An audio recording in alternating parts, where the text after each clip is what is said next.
Good evening. We call the meeting of the Liberty County Board of Commissioners to order for our first meeting of the month. We do meet, ladies and gentlemen, the first Tuesday and the third Thursday. This is our first Tuesday meeting, and our third Thursday meeting is just a little more like a working meeting, although we do take action at that meeting also, should there be action items on the agenda. But this will be considered our regular Tuesday meeting of the month. Happy 4th of July to everyone. Hope you had a great holiday. I'm glad everyone was able to make it safe and sound. Mr. Brown, has the meeting been properly advertised? Yes, sir, it has. All right, thank you. Appreciate that. As is common in our meetings, we always begin with prayer and the Pledge of Allegiance. I see Pastor Richard Hayes is here. He's the president of the United Ministerial Alliance. He's going to come now, lead us in an invocation, followed by a pledge. Please stand for both of those items. Good afternoon, commissioners and all those that are in attendance. Let us bow our heads for a word of prayer. Gracious and Heavenly Father, we are so thankful and grateful and just honored to be here and to live in this community such as this. And we are grateful for all the many blessings that you've bestowed upon us. And now this evening, Lord, we ask that you would just bless this meetings and the proceedings that go forth, that this community becomes a better place for all those that are a part, those that are coming, those that are already here, and those that are on their way. Bless us in Jesus' name. Amen. Pledge allegiance to the flag of the United States of America and to the republic for which it stands, one nation, under God, indivisible, with liberty and justice for all.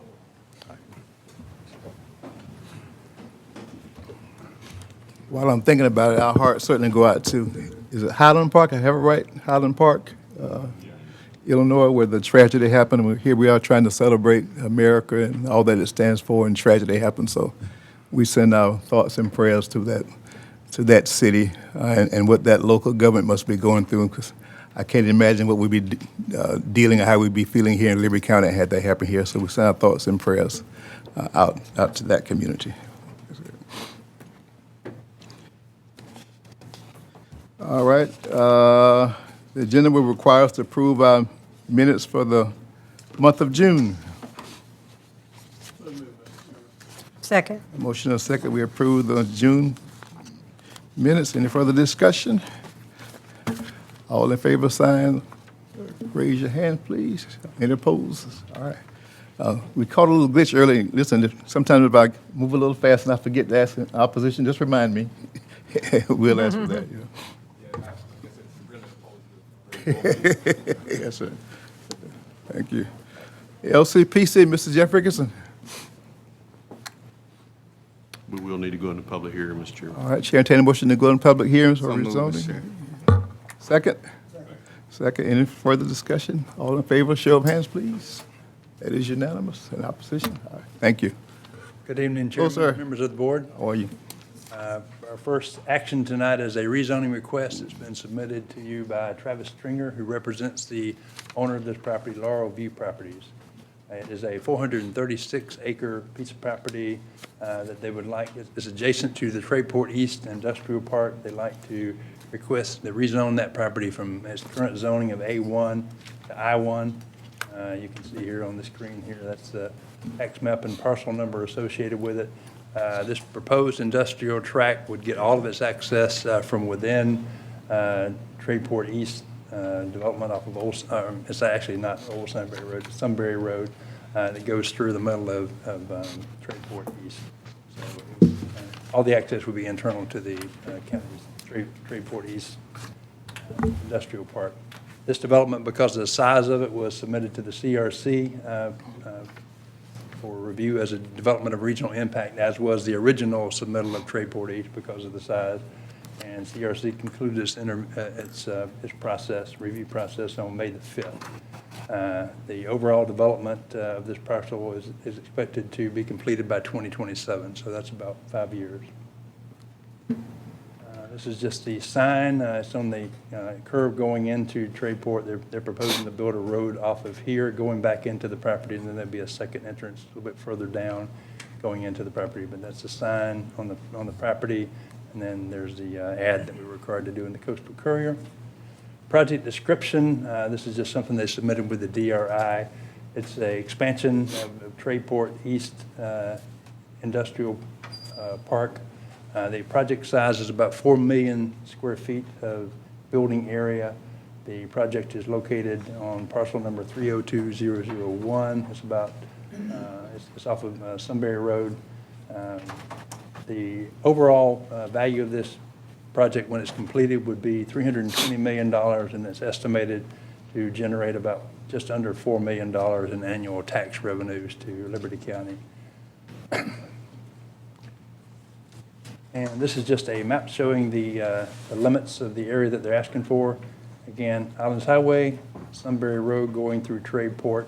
This is the Target Center here. This is Arconic here. So this is located sort of tucked over adjacent to, this is the boundary of Tradeport East here. So this is just adjacent to it.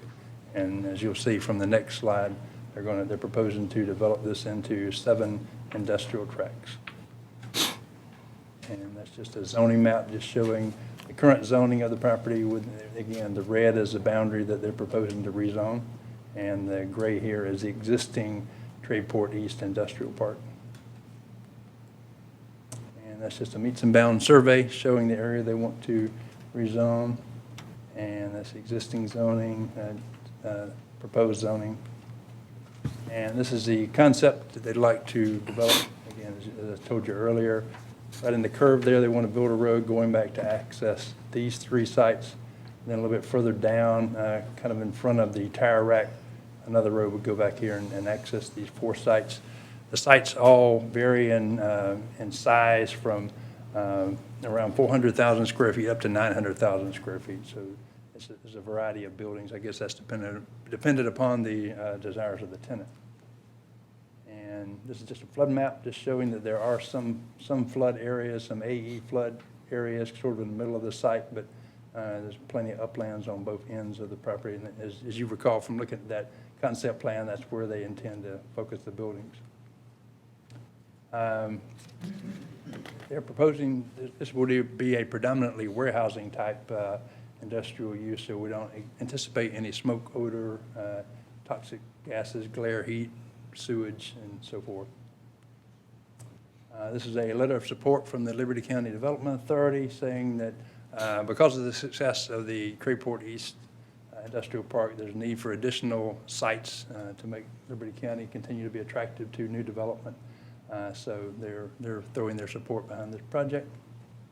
Our zoning analysis, the property does have economic value as it's currently zoned. It is consistent, the proposed use is consistent with the JLIS study.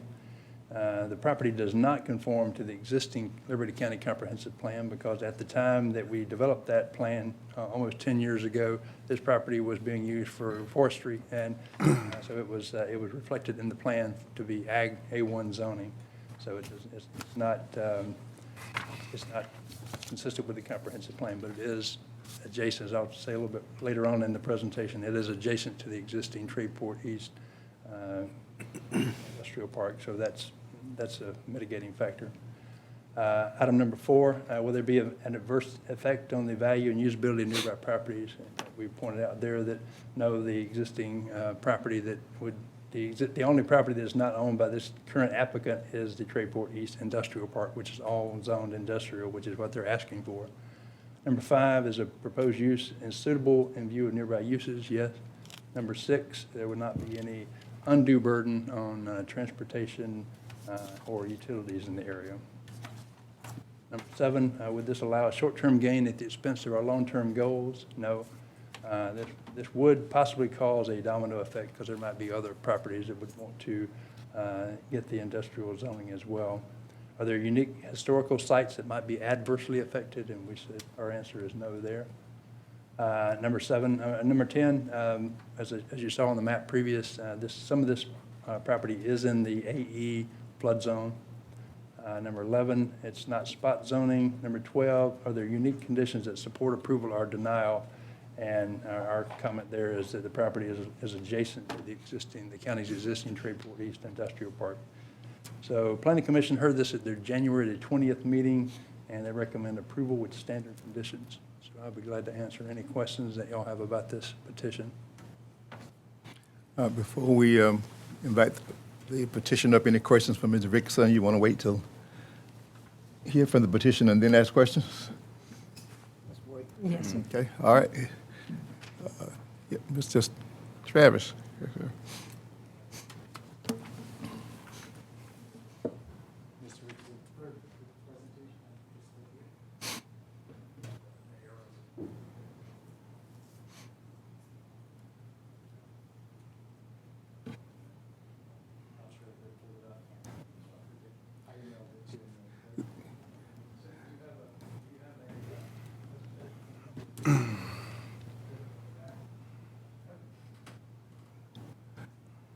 Before you begin, Jeff, if you will, I think probably the answer is no, but just tell me, when you send the letters out to anyone that lives within 200 feet of this property, that's, okay, The only letter we got was from the Development Authority. okay. Who is Jason Landowner, okay.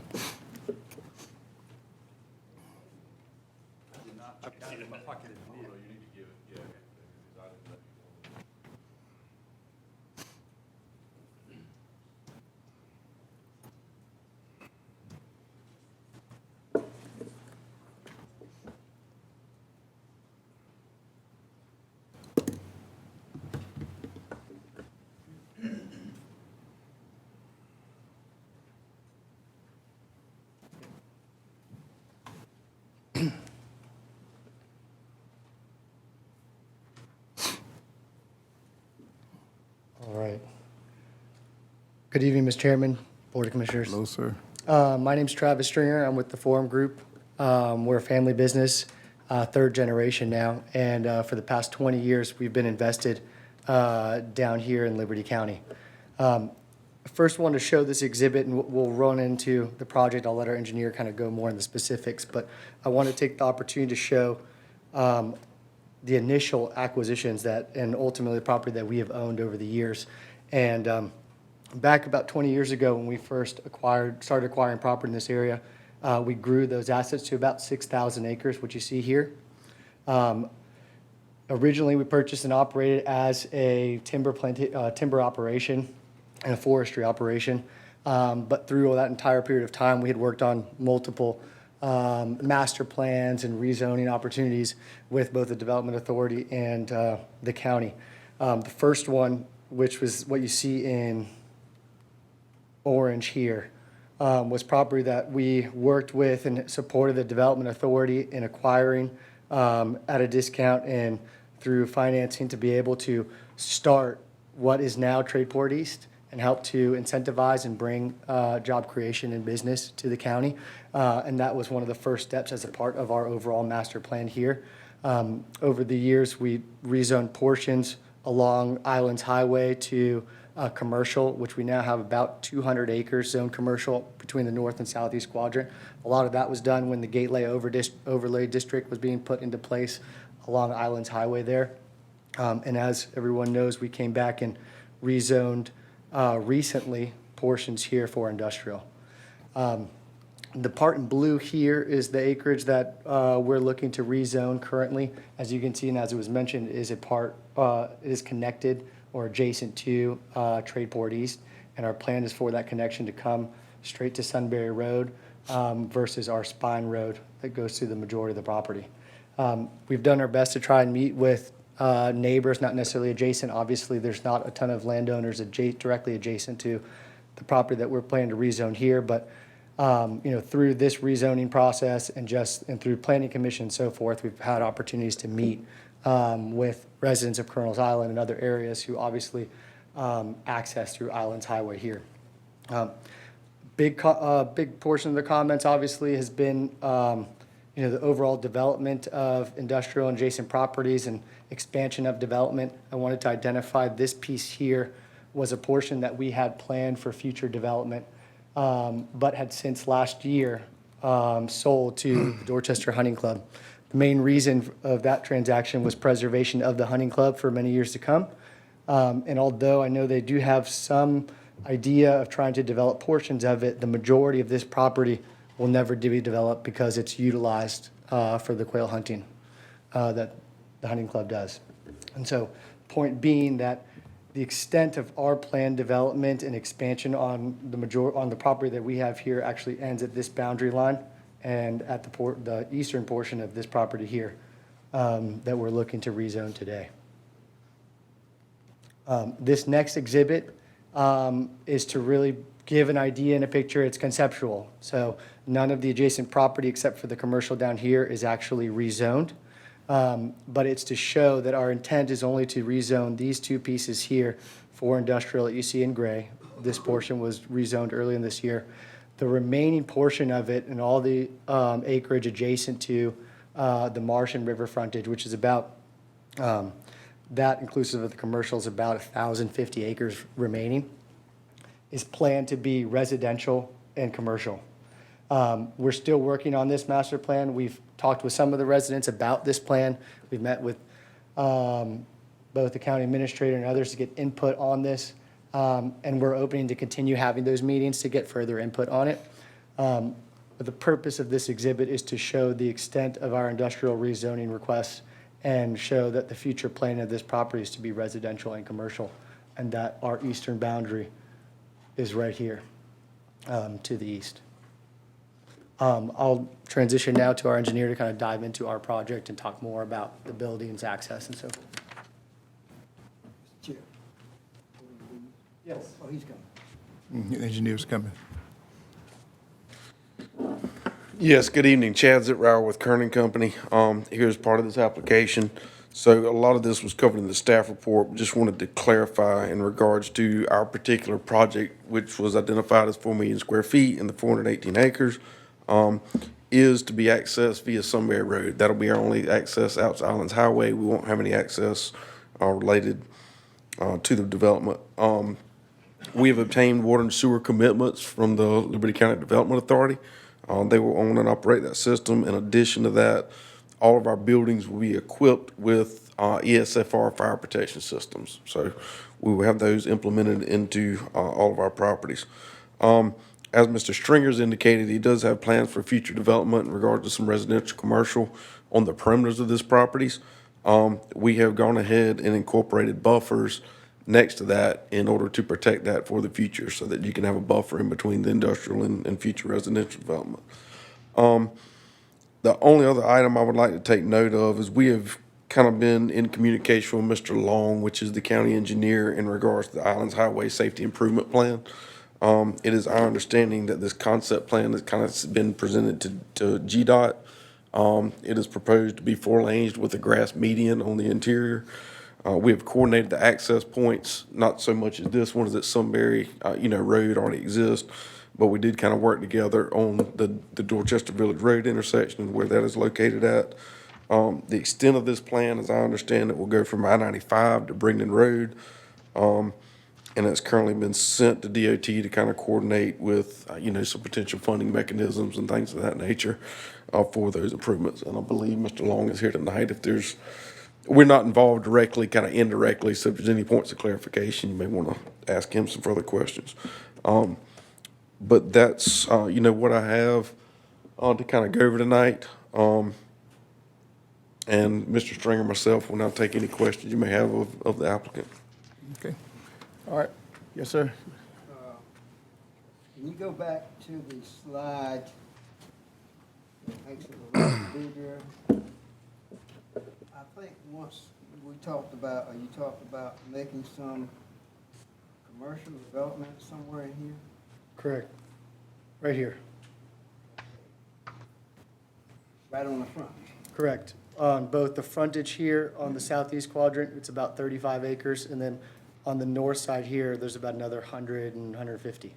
Okay, what part of that is located in the city? Is it that little small piece right there? So it's a small portion of this one and then a small portion of here. I forget the exact distance, but I think it's about 350 to 500 feet of distance from that interchange over. That's in the city of Midway, correct? Mr. Chairman, I got a question for Mr. Long.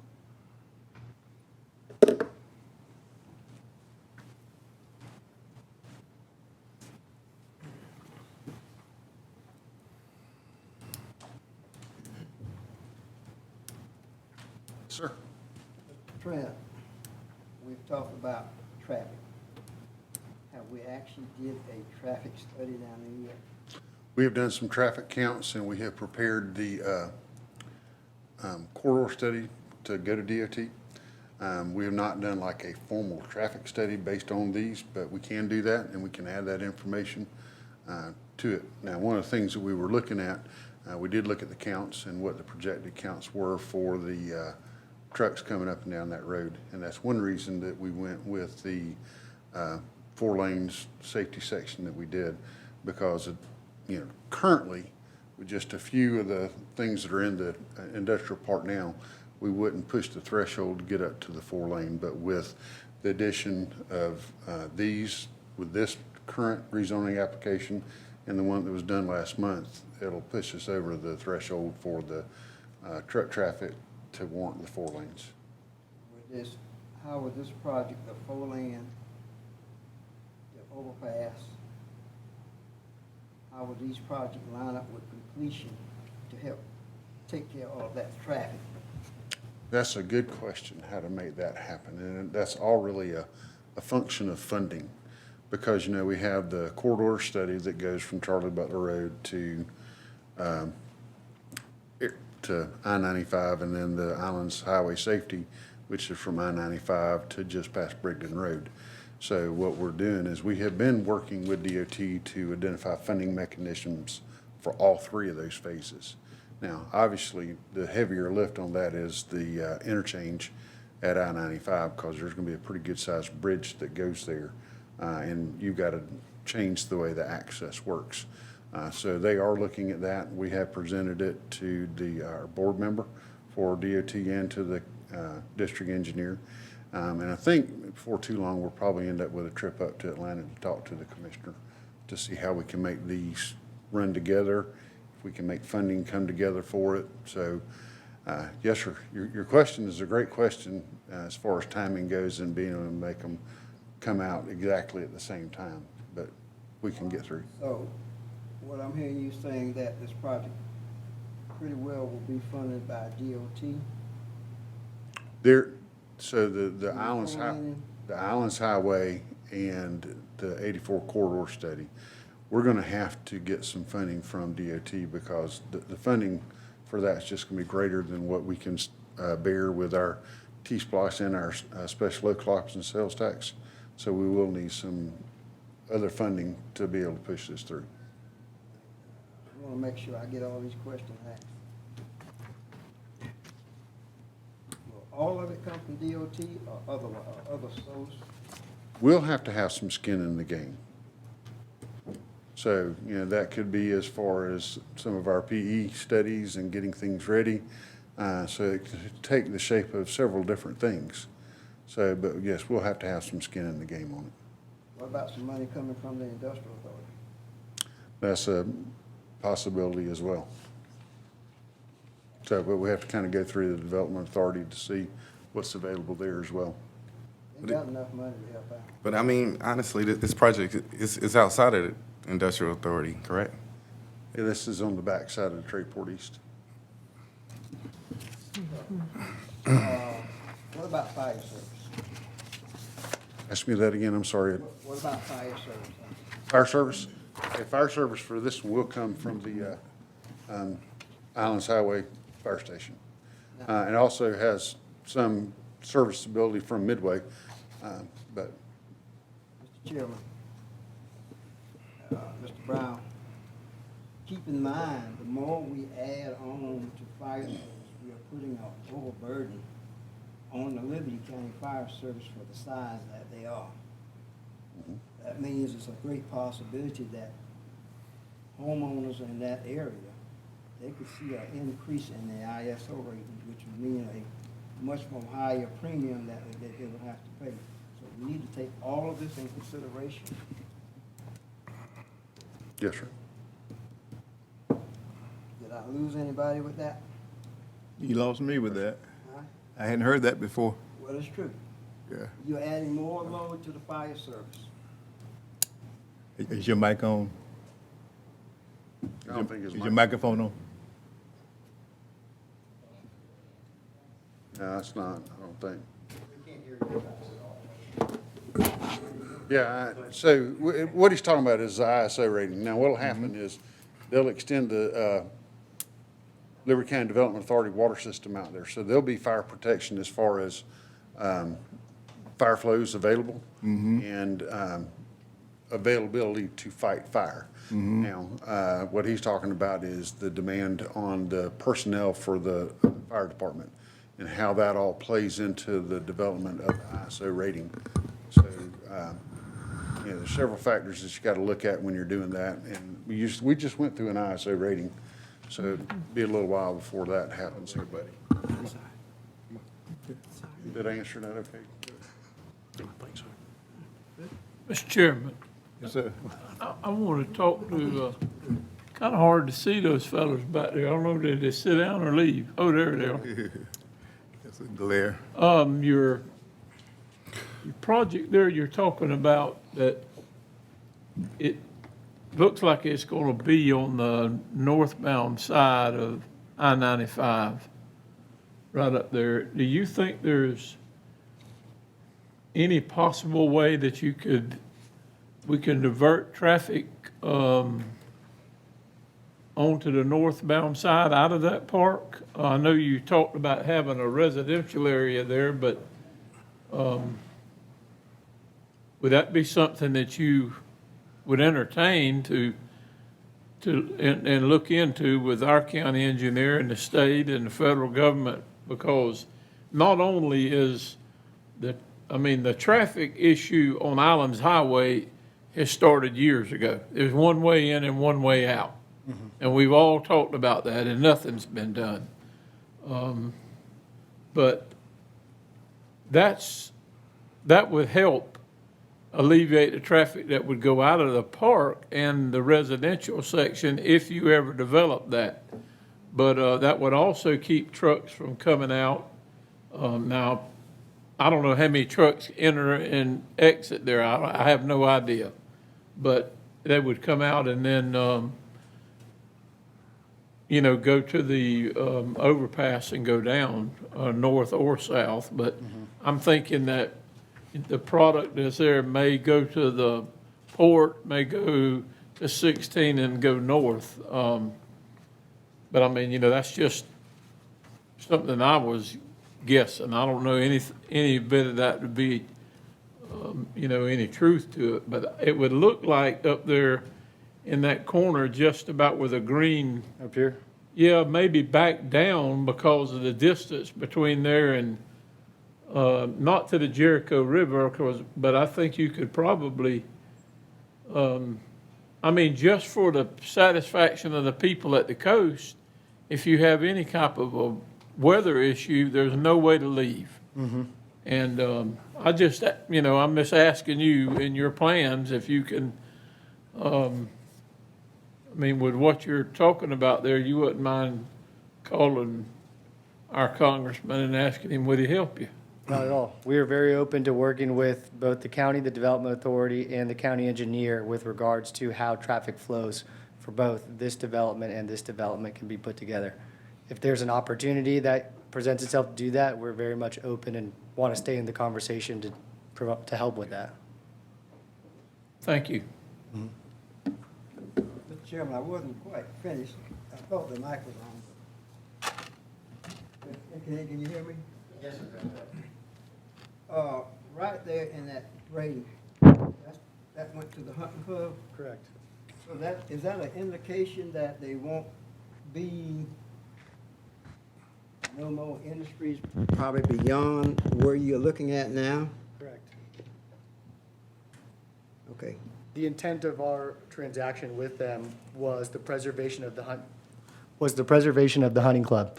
Now, there is acreage that they had looked at and had planned to probably keep out for future development, but I can tell you that from what I know, that the majority of that property will not be developed to preserve the hunting club, which essentially takes about half of the property that we had remaining, maybe actually roughly about 60%. There's 2,800 acres. Was there anything, and you don't have to, you answer it if you want to. Was there anything in the selling part that the sales of it that no industries will go on that particular part? No, there wasn't. It wasn't, okay. All right, Mr. Chair, that's it for right now. Thank you. Commissioner Jones? Mr. Chairman, I think my question be directed to Mr. Ricketts. He's still, Yeah. on the zoning analysis, I think it's point number 6 is asking about will the zoning proposal create an undue burden on transportation, including streets, transit, and on schools, utilities, or the provision of the public safety. Could you answer how did you come up to the conclusion, or y'all come up to the conclusion that it wouldn't? The current proposal is to access Sunbury Road, which is the main spine road that goes through all of Tradeport East. And when this industrial park was developed almost 15 or 20 years ago, there were some improvements made. There was a turn lane, a decel lane put in here, and some improvements. It's a pretty extensive entrance going in, the main entrance going into Sunbury Road there. So all the entrance and entrance and exit from the proposed area is going to be coming out of Sunbury Road. It's not going to be a special entrance onto Highlands Highway at any other place. So any impact would be off-site of what's going on here. This is going to be essentially an expansion of Tradeport East, and any immediate impact would be onto the road system within Tradeport East. But you already got an entrance going out to Islands Highway, and if that generates at some point when this is fully built out, if it generates a warrant for a traffic signal there, then that would be the time to do that. But until we have a warrant for the traffic signal, we're not going to be able to get a traffic signal at Sunbury. I guess that's where I was headed with the question about that, where you turn off into that Sunbury Road off of Islands Highway. There is presently no lights, caution lights or anything. And with the, I guess, increase in traffic, transfer trucks, et cetera, so forth, employees, that there's going to be probably a big burden at that intersection or turn off, however you describe it. I just questioning how it wouldn't affect, y'all came up with the conclusion that it wouldn't affect it, and I was just wanting you to explain how it wouldn't, with the excess traffic and from both residential, commercial, and even just the residents traveling that road, that I don't see how it would not be an undue burden on the streets and transit. So I was just wondering how you came up with the no for that. Well, it definitely will increase traffic. There's no doubt that 4 million square feet of industrial on this road, all coming out onto Sunbury Road, is going to be a burden. But the question is it an undue burden? And we didn't feel that it would push over the top of being an undue burden. It's not something that couldn't be managed. Your analysis, too, only took into consideration the addition of these warehouses and not the future residential impact All that he was talking about. or retail, right? That's right. Correct. That's right. Yeah, that'll be a separate to be assessed later. Okay. Well, that being the question, and thank you, Joey. And we already are talking about the proposed residential, so we're not looking at that Right now. now. They've got to come back to you and ask for the zoning to do all of that. Yep. Mr. Chairman, I had a question. Hello? Good, sir? Yes, sir. Yeah, Mr. Ricketson, on that same issue, from Sunbury Road to the interstate, is it already two-lane coming out of there? It's Going to the, Yes, everything in going- there is two-lane. There's a left Decel. turn lane into the Tradeport, into Sunbury, and there's also a decel lane turning onto the exit ramp here. and then when you get just past that or whatever, then it goes into the regular two-lane to Two-lane Islands? highway, that's right. Okay, all right. Mr. Chairman, I interject, Jeff, remember that left turning lane going into Sunbury Road is a very short distance. So if you get heavy traffic coming and you get probably two rigs there with trailers, they're taking up that lane. excuse me, Mr. Chair, Mr. Long, is there any way you could connect to the Google Maps? I'm over here, this guy. Yep, me. Instead of looking at that particular map, so we could kind of get a better visual on the streets that we're talking about?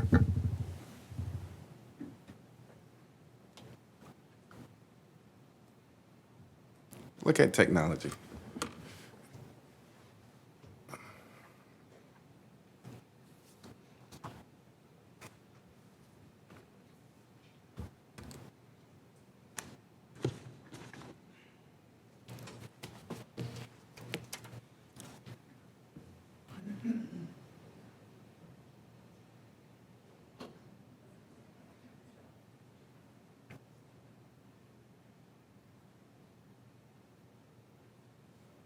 I think you wanted the aerial photograph there.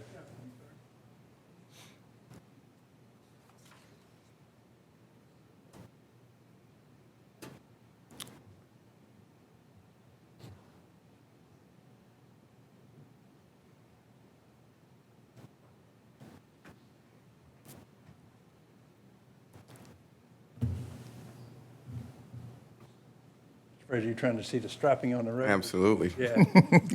Trying to count the cars, baby. The county's aerials were good for that, but There we go. Now we're cooking with grease. There we go.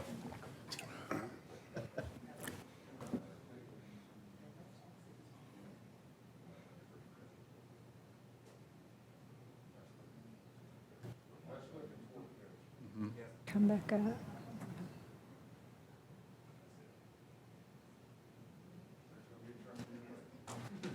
There we go. There we go. You can see the right turn lane where the truck is. Which one is it, Jeff? Yeah, where the truck is, he turns left, and that lane goes all the way to the northbound entrance onto 95. 95 north. Now, if they're going south, then they do have to transition into this through lane, and this is a through lane that goes straight on through. So, and there are tons of signs out there that says which lanes are which, because we've had truck drivers get in the wrong lanes in the past. So, but right now, there is a turn lane that goes this way, and there is a turn lane to turn left into Tradeport East. Now, as time goes along and with the safety improvements, this intersection will get improved.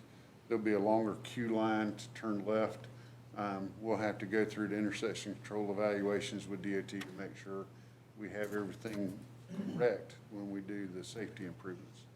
But what we've got laid out so far takes into consideration a nice left turn lane getting in here, gives you 2 lanes. You got a good a through lane, and then you have an extra right turn lane onto northbound I-95 up there. And of course, our future plan is to have another bridge, over I-95, because that is, right now, that is a big throttle for us getting across.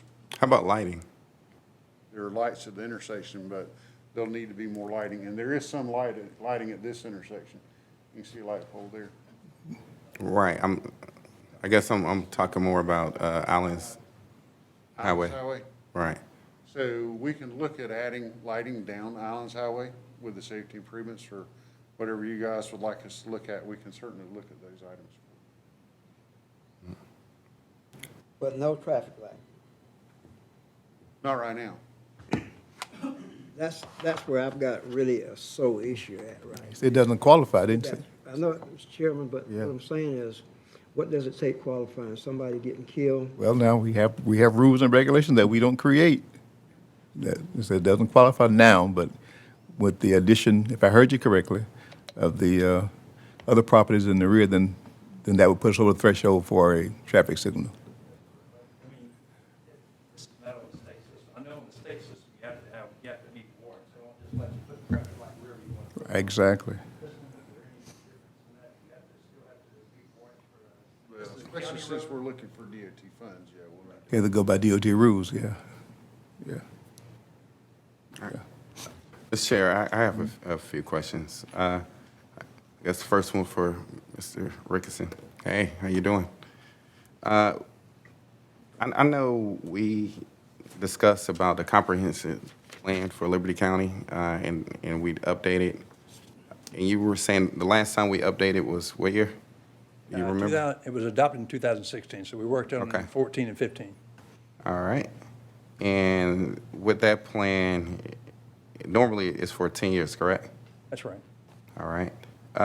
So when are we going to start looking at the new updated? We're going to start, it's a 2-year process. We're going to start next year, and we'll spend 23 and 24 working on it with our community meetings around the county, and then it'll be back to you for adoption in the 25 timeframe. Okay. Another question for you. In the last, I guess, since 2016, dealing with the comprehensive plan, and you all are coming in front of us and the other municipalities, how many times have we changed our, for the zoning, what we had placed for the comprehensive plan compared to what we're doing with that particular piece? Do you have like a percentage or a number? I don't have a percentage. It's not uncommon. I would say that it's not uncommon. Oh, okay, cool. So you're following me now. So whenever we're looking at this comprehensive plan, I remember the last one that we did. You know, we looked throughout the whole community, just like you said. We have think tanks, we do all of this, and we say this particular area, we're gonna do this with it. But then it seems like a lot more than normal that whatever we designate this particular piece of land for, we always come back and do something else with it. Do you know why? Well, in some cases, but in other cases, like this case, they've owned several thousand acres of land for 20-plus years. And Right. when we did the comp plan, it was zone ag, and they were growing trees on it, and they were satisfied with that. But, you know, I don't think they bought the land intending to grow trees on it forever. So they've proposed a change, which is Right. different from the comprehensive plan, but it's adjacent to our industrial park. So it's something that makes sense, even though it's not by the letter to the comprehensive plan. Okay.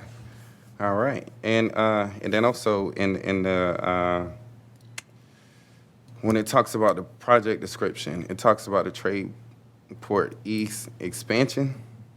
So is this a part of the expansion with the Development Authority, or is it separate, or is it a public-private partnership, or where are we going with I think this? it's probably going to be somewhere in the latter, because the Development Authority, and with their extensive investment in industrial development in this area, has the water and the sewer capacity, and they're going to be relying on the Development Authority for their access out to the exit. So it's essentially going to be a partnership, but the private people are going to own these lots and sell them to private people. So it's not going to be bought by the Development Authority, as far as I understand, to be part of Tradeport.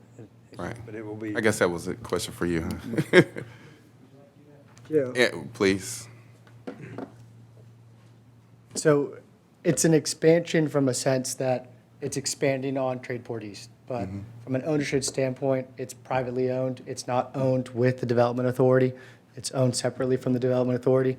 There will be partnership from a sense of we're working with them on access easements for access roads that we'll have to construct. We'll have to tie into their water and sewer system. So we're coordinating that as well within Sunbury Road and extending it into the project. So from that sense, there will be connectivity with the industrial park or with Liberty County, or the Development Authority, due to the fact that they are the water sewers provider and we're getting access across some of their property. Okay.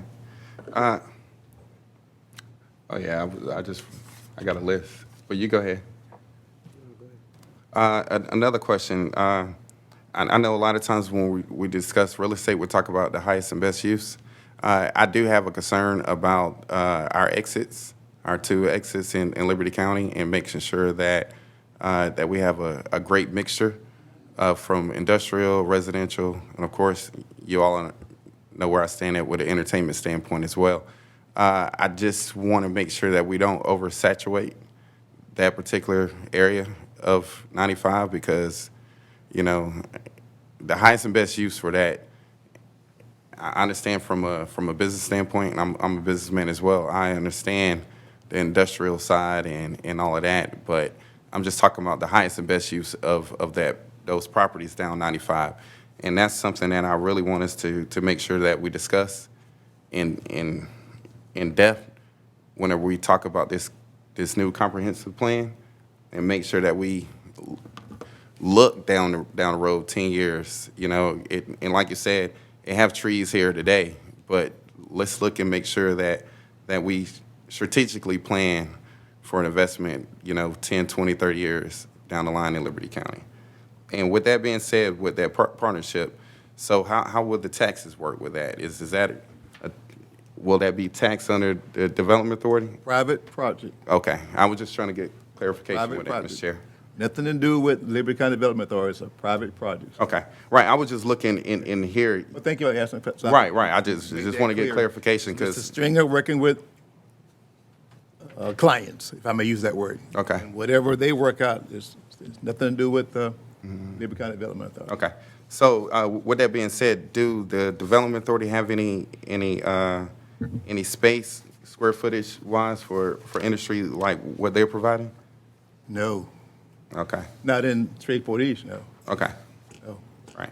I was just looking at the two entities basically competing against each other too over there, and that's the concern as well with me as well. Yeah. But if they're going to be a taxable entity separate, and it comes to the county, I understand as well. In job creation, do you have some type of a number for expectation with like the 4 million square feet, if you know?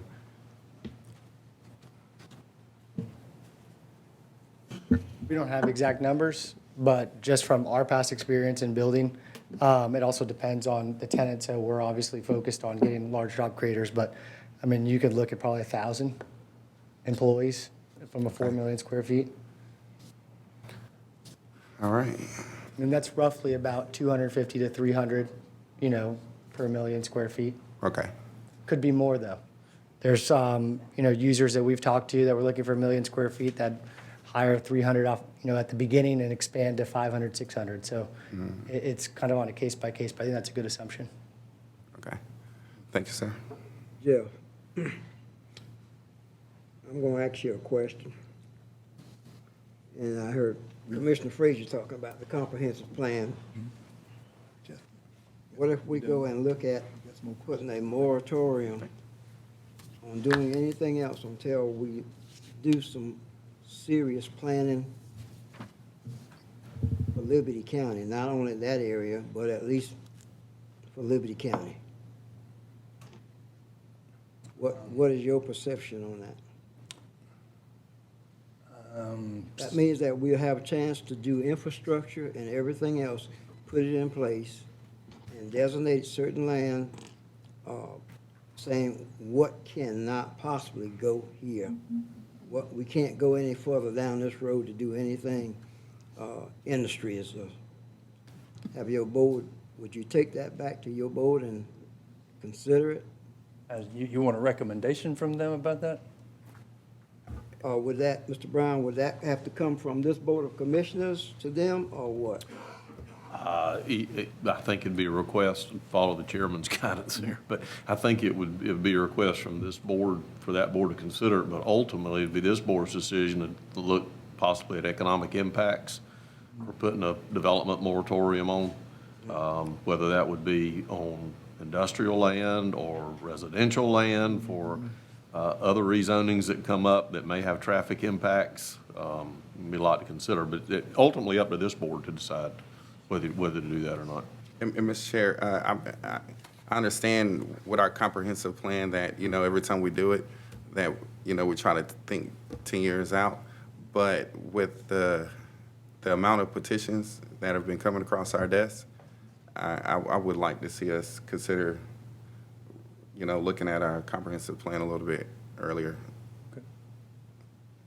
I mean, that's my opinion about it, just to make sure that we're truly looking at the economic portion of it, but more importantly as well, the safety, of our citizens and the traffic counts and all of that. And we've all dealt with DOT for a long time, so we understand, you have to build it for them to come in and look at it, which, I never understood that as well, but, that's beyond our pay grade. But it's frustrating, So I just don't know where we go. But the completion of this project, I think they were saying, what, 2027? Am I correct? Okay. All right. All the questions have been answered. Now, I know most of my audience is here because of this project. And I asked a question earlier, and we just abiding by our past procedures. Generally, those persons that live within 200 feet are the ones who would have an audience today, not those that live in the general area. Mr. Stringer showed a good map that their only neighbors is the Liberty County Development Authority. All right. But the chair will, with the consensus of my fellow commissioners, entertain one spokesperson. We read several emails that have been sent to us. We've been barraged with emails, and we hear them all. But the chair will entertain one spokesperson for the group. And I'm going outside of really what we normally would do, but I'm gonna do this because I know you all are passionate about this. So well, if you give me the 3-minute version, I'd appreciate it. Yes, sir. I talk a little loud. I'm sorry. I worked construction for a long time. Mr. Stevens, you brought up a good point about fire and life safety. 2018 International Fire Code, uninterrupted width of roads going into a business has to be 2 ways in, except for exception, it has to be 26 feet in. You have to have a 26-foot wide road with not counting the shoulder. Emergency response, I think Mr. Engineer said that we're going to have the BDA, SNIR. That is great for the safety of the firemen that work for Liberty County. But in NFPA 1710, minimum, there's a staffing requirement for the trucks that respond to fires, and that needs to be met. Also, the response time for the first truck should be 4 minutes, 90% of the time. The second truck should be there within 6 minutes, 90% of the time. The average speed they rate a fire truck at is 35 miles an hour. And the fire station is over 5 miles away from Tradeport East. So that means every truck will be late, except when there's no traffic.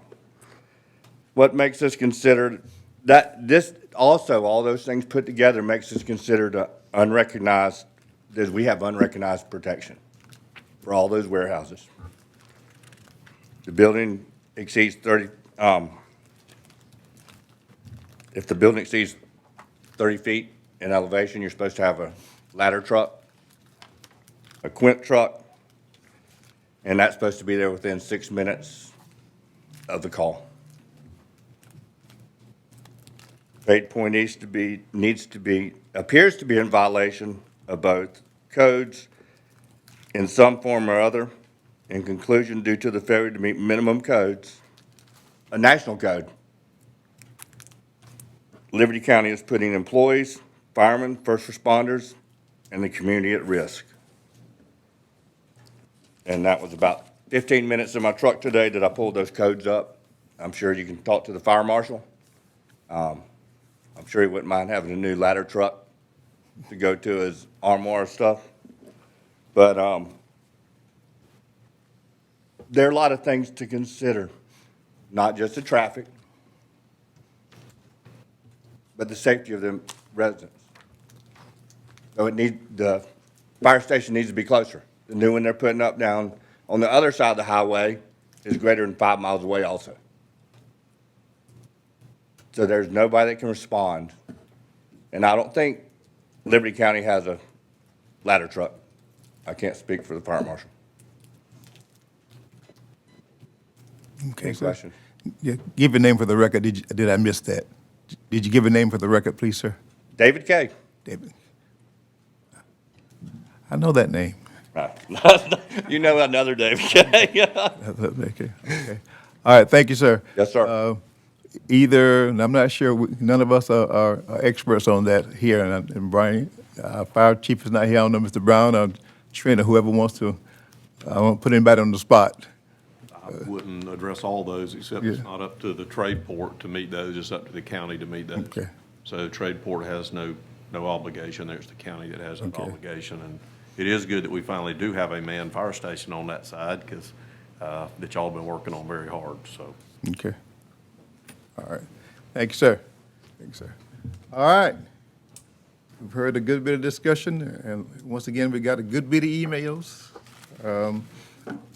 I guess if I had to make a statement, it would be that, you know, you certainly have heard both sides of this, and I know some of you have not been in this community for a long time, but we've been trying as a governmental leaders to help that interchange to develop, because it was sitting there idle for so many years, basically idle. So the community leaders made a commitment at least 3 years ago that we would work together with the city of Midway to develop the interchange, because we want to bring some synergy, jobs, all those things to Liberty County. You all know that we have a lot of people now who leave the county every day, driving into the Chatham County area, ports and other places to go to work. So our thought was to try to bring some of those shops home. Now, at that time, we had no idea that this project was coming. We were just looking at basically Tradeport East, and then we have a Tradeport West. So this was what Mr. Stringer's proposing was not on our radar. This has all come to us since that time. And I do want to give him accolades for being a very approachable developer, because most of them don't do what he's done, you know, to even sit down with the citizens, you know, and discuss this. You just don't get that very often. So I appreciate him. I appreciate you citizens reaching out to him. But I think there's a way we can do this together. At this time, I can't tell you that all the I's are dotted and all the T's crossed. I can't tell you that. But I can tell you that when it comes to this commission, Mr. Brown and Mr. Long, we've been in meetings with several people, to include funding agencies, to make sure that the county's responsibility is done as best as we can, especially when it comes to the safety part of that. We're looking into that. But what they're telling us is get in line, you know, with other requests that they have from all over the state. No one has told us no, but they just said it's just not an overnight process where you get the funding. But they applauded us for our work. They applauded us for having some skin in the game. That's what they say. I.e., we put some money in our T-Splosh to help with the Islands Highway improvement. And speaking of that, please take careful note that if I haven't traveled as much as I'm sure many of you have, but we understand the Islands Highway safety concerns. It's just like Tybee, it's just like St. Simons, it's just like Jekyll. Basically, there's one way in and there's one way out. And we've seen those roads improve over time. Those roads aren't today what they used to be, you know. So in some instances, I agree, we're playing catch up. But when we discovered that and made a conscious decision about 3 years ago, we said we got to work this. We got to work this. So that's when we pull everybody together to try to improve. But once again, we did not expect this project. It's new to us, but I do once again applaud this gentleman for at least having the interests of the citizens in mind. So we're working our best. I promise we're working our best to ensure that it's done and done as best as we can do it, knowing that we can't get it to where we need it to be overnight. But I do offer our commitment that we will not stop until it's done to the best of our ability, using our local resources as well as resources from the state and from the feds. All our requests are in. All our requests are in for funding to make this road improvement that you all talk about to keep our citizens safe. So I had to tell you that so you know that we're not just taking a blasé attitude towards what's going on in the area. But I must inform you that not just on that side, but on the Hinesville side of I-95, we're working too with the city of Midway for some development. It's not all about dollars, not all about trying to get rich overnight, but I will say our friends in the next county over tells us just how much their interchange does for their county, and that will help Liberty County tremendously to answer some of the needs that we have in our county. But I agree with you wholeheartedly. We want it to be done right. We want it to be done right. And I assure you we'll do our best to make that happen. So that's my story, and I'm sticking to it. All right, so this petition is before us now? One question for Mr. Travis. Yeah, if you don't mind, Mr. Chair. Come on, sir. It'll be the last one, okay. Travis, Yes, you sir. heard from both sides. Are you thinking we can work out some of these issues? Because you're looking at build out in what, 27, in 2027? 5 years. Ambitiously, yes. Well, that's when you plan to get started. No, I think our plan is to get started within the next year on the first building or two. Depending on how things go, it could be done in 5 years, or it may take 10 plus. The reason I say that, we've had lots of plans for 20 years, and 08 crash and other things caused things to slow down. I know how that goes. And I just wanted to hear from you that, you know, you possibly be willing to work with Yeah, I think he's, Long and yeah, whatever this board can help you to do. he's demonstrated, that he's. I think our main goal He's demonstrated is, that. which is one of the reasons why I showed that larger exhibit of future development, is to put all this on the table now so that comprehensive plans don't get done and then plans like this don't get incorporated into it, and then you guys can't plan ahead of time. And so we're trying to not only share it with the residents, but also get it in front of you guys as quickly as possible. Not saying that's going to get approved or any part of it gets approved. Some of it's already zoned. But at least if we're bringing this to the table now before it gets approved, there's things that can be considered on your end of, well, where is secondary access? How do we distribute traffic in order to prevent some of those issues? So, and identifying from a short and long-term planning process, where does the next fire station go? Where do we widen now, and where do we widen roads and put signalized intersections in down the road? One of the items for our southeast quadrant is the Dorchester Village Road relocation, and that's to get that intersection beyond DOT standards so that there can be a signalized intersection there. So there are things like that that we're working with the county and the engineer and so forth to do. So that is our goal. And I'm happy to do that both with you guys and with the residents. Okay, thank you. Thank you, Mr. Stringer. Mr. Chairman, I just want, Mr. Stringer, I appreciate you spending your time. I appreciate your forward thinking here on your decision on your buildings.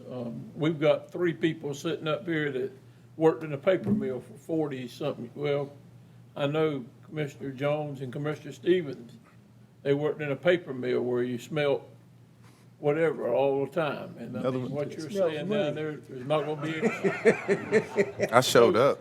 smokestacks or whatever. And I mean, we don't want that type of an industry here, but, it's good to know that you're gonna put something down there. A lot of us have been here. I mean, I came here like the chairman, and Commissioner Thrift and the rest of them up here. My dad came here in '55, and I couldn't find a job, okay? I mean, there wasn't anything. Had to work for him, and he was a hard man to work for. But anyhow, appreciate your time, appreciate you considering Liberty County. Thank you. Chair, Yes, sir. ready? Ready? Mr. Chairman. Oh, I'm sorry. One more. I'd like to make a point before we move forward. In recognition of, we acknowledge all of the emails we've gotten from the residents, and I know we sort of look at those within that 200-foot area from the development, but I've gotten 15, 20 emails myself, and those are residents of Sunbury, most of them residents of Midway, and the points that they're trying to get us to see is they want us to be proactive rather than reactive. There's a lot of things, their concerns, not only with the safety and the roads and the excess traffic, but also with their quality of life. And I think that's something we really don't put as much emphasis on when we consider a lot of these decisions we make. It's easy for us to look at the tax base, wanting that tax dollar, revenue, et cetera, but then we got long lifetime residents and residents recent that their quality of life is also affected also, and that has a cost to it also. So I understand we have a tough balancing act, considering everything. And the developers, we do consider them, but we cannot forget the residents and their concerns. And we, I feel, can do more, need to do more, being proactive and addressing some of the issues from the residents that live in, that's going to be impacted also, not only just our tax base and tax revenue. Well, you remind me, and so you started something. One of the things that I read was about more commercial, and he's proposing that. One of the things I read about was the preservation of the scenic areas and all that. I mean, 200, how many 1,000 acres for Dorchester? That will never, some of that would never be developed, you know. So, and of course, what we're doing also on our parks and things. So I think we've addressed a lot of those concerns. I really do. If I had to do a checklist, yeah, I'd feel pretty good going into a test on this one. And of course, the safety thing, we started on that. In fact, we even, y'all may not know this, we even held off another project closer to 84 there because we didn't feel it was safe. We did that with the citizens in mind. We did that. You wouldn't know that, but we did that. We did that. So don't leave here thinking that we're not conscious or we're not compassionate, you know, for the citizens concerned. I promise you. And I'm surprised. I'm sorry, sir. You may not even have known that. You know, it's kind of behind the scenes stuff that goes on every day. So we're constantly thinking about, will this work? Will that work? You know, let's make sure everybody's safe because not only my friends that live on over to the coast, but even the people that live in the general Midway area, we're concerned about them too. That's why we had Trent to go ahead and start working on that safety enhancement. You know? And that's why we were beating the bushes trying to get funding from DOT. We met with Ann Purcell, the lady who's our DOT chairperson from this area, to meeting with the senator's office and met with them too. Our hands are out. Help us. Trying to be proactive. Trying to be proactive. So I feel good about what we've done thus far. Now, once again, no one wrote us a great big check, you know, but they didn't say they wouldn't write us a check. They just said that, you know, there are several requests in. We take yours. They applauded us for being proactive with our planning. So I feel good about where we are. It will come. It will come. Once again, I'm being redundant now. We just didn't know stuff like this was coming. You know, we didn't foresee this being here. But once we heard about it, we got to working very quickly, expeditiously, to try to make contacts with anybody and everybody who would help us to make the safety enhancement come as quickly as they can. So, and we're not going to stop with that effort too. Did learn a lesson, kind of like what you all have said, that when it comes to the comp plan, even this property is on the back, it's behind God's back, as it would say. You know, we never thought about that property being anything other than maybe what it is. So in future, we'll look at those kind of things a little more closely. We pretty much focus on the corridors, you know, and what was along the corridors. We never thought about what could possibly go behind Tradeport East, you know. And I'm sure there's some other spots in Liberty County that, you know, would fall into that kind of category. So we need to take a closer look, a little more in-depth look when we look at the comprehensive plan, as we, Commissioner Frazier said, as we start to do our planning for the future. Because this one, I never would have thought we'd be discussing this today. But these things can happen. What's agriculture today may not necessarily be agriculture tomorrow. Just because it's not on our main corridors, that doesn't mean it can change, you know. And certainly, as we develop this area, and then who knows where the next hot area is going to be, you know, because we have certain restrictions with wetlands, all those kind of things. But my point is, we need to be a little more thorough, I guess, as we look to do the comp plans, because things can change. Things can change. This is 2022, so we have to operate like that. So point well taken when it comes to the comp plan and being a little more comprehensive in your planning for that. All right, that's enough of that.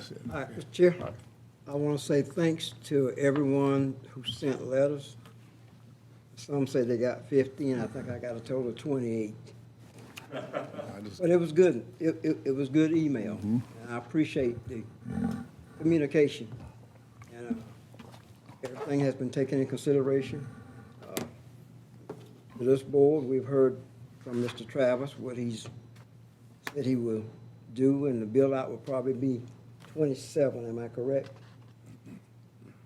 Possibly 27, which it seems like a long time down the road, but it's right here. So I would make a motion that we accept the recommendation of the LCPC along with what Mr. Travis has said, and that we look to put a moratorium in place for the future for Liberty County. I know that's all in one motion, Mr. Chairman. Is that all in Looks one on your motion? face. Yeah, I would. Okay. Okay. I'll see if that motion gets a second. You know, you might want to, Do it separately? well, I second the motion, Mr. Chairman. yeah, all right.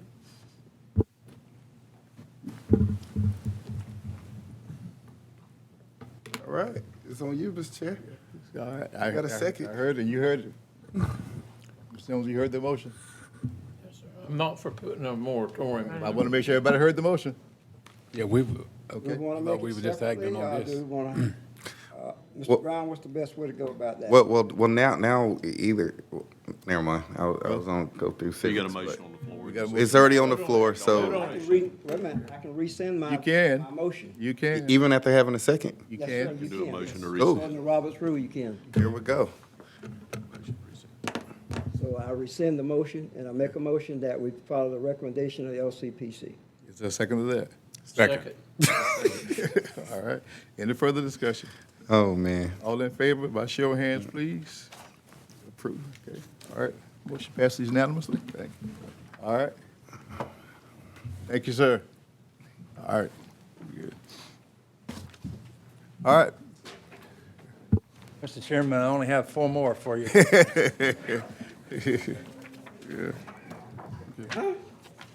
Our next rezoning request is submitted by SLA Communities LLC. They want to rezone 249 acres of land from A1 to R1, which is single-family residential, is your most restrictive single-family residential district. They want to build approximately 220 lots. That's about the max they could get, but that's what they say they want to try to shoot for. Property is located off of McIntosh Lake Road, and you see there the parcel number, and the property owner is Flemington Forest LLC. This is the ad and the sign along McIntosh Lake Road, showing how the property looks now. And this is just the outline of the property, McIntosh Lake Road here, Brights Lake Road here, and the total is about 460, I'm sorry, the green line is the whole parcel. There's about 460 acres of land total in this. The red outline area is the area that they want to rezone for the 220 lot subdivision. And that's just a zoning map showing that it's all zone green, which is A1 agricultural. And that's the zoning boundary, the boundary survey showing the boundary of the property, and you can see the proposed development is located inset on that. There's a better shot of that, just showing you what they're proposing to do with the development there. You can see the road network and the lot network there. McIntosh Lake Road, Bright Lake Road here. And you can see the flood zones there. They do have some flood zones in the area, some A zones in here and some A zones in here. They'll have to deal with those through the development process. And this is just a statement narrative, the project narrative from T.R. Long, who's the project engineer. It just says basically they want to rezone the property from A1 to R1 for a single-family subdivision, and they're proposing to get their water from Liberty County, public water, and they're proposing individual septic systems to accommodate the sewer. And those will, of course, have to be approved by the health department. Our zoning analysis, property does have economic use as it's currently zoned. The proposed use is compatible with the joint land use study. Does it conform to the comprehensive plan? It does in this case. It's designated as agricultural forestry, and single-family detached homes are considered a secondary use for this land use designation. So it is consistent with the comprehensive plan. We don't believe there'll be any adverse impacts on nearby properties. Property is suitable in view of nearby uses. There are other residential uses in the area. The zoning proposal will not have any undue burden on transportation or utilities or public safety. This would not allow a short-term gain at the expense of your long-term goals, and we don't anticipate that it will cause a domino effect, and we haven't identified any historical sites that this would negatively impact. As you saw on the previous map, part of this parcel is in a flood zone A. This is not spot zoning or unrelated to the surrounding development, and we haven't noted any unique conditions for approval or denial. Planning Commission heard this at their June 20th meeting. They recommended with standard conditions and one special condition that a vegetative buffer be planted along the existing properties on Brights Lake Road and 4 parcels over off of McIntosh Lake Road. I'll go back to the map to show you where that 15-foot vegetative buffer was recommended. We did have some citizens that came to the Planning Commission meeting and expressed concern about there possibly being no buffer on their properties. So the properties, the buffer will be maintained along these properties here that are on the outer boundary of Brights Lake Road, so there'll be a buffer along this property line. And the property owners here, here, here, and here also expressed concern, so there'll be a buffer along this line here if you take the Planning Commission's recommendation. So with that, I'll be glad to answer any questions that you have. Again, the Planning Commission recommends approval with standard and that one special condition of the 15-foot buffer. Jeff, I'm reminded of a conversation that you and I had. I won't go into a whole lot of detail. We were talking about Walthamville and buffers, and you said, if I remember correctly, that Walthamville didn't have a requirement for buffers. Do I have that right? And Liberty County doesn't either. That's why it's a special condition. Otherwise, it would just be a standard condition. So with that Walthamville incident, had that been put into the recommendation, then that buffer could have been required? The buffer would. Now I know. In Hinesville, you're required to put buffers in when you've got non-compatible uses, like multifamily against residential or commercial against residential. Yeah. That doesn't happen in the county or Walterville. That was built in. So it's a case by case? That's right. If someone requested? That's right. But if there's a possibility for an adverse impact, the staff will typically recommend that. But in this case, it came up at the Planning Commission meeting. And I think this is good. I like this, and that's kind of where I was headed with the Walthamville thing. I think it's a good idea. I'm glad people discussed it and came up with that. That's a good idea. Yeah.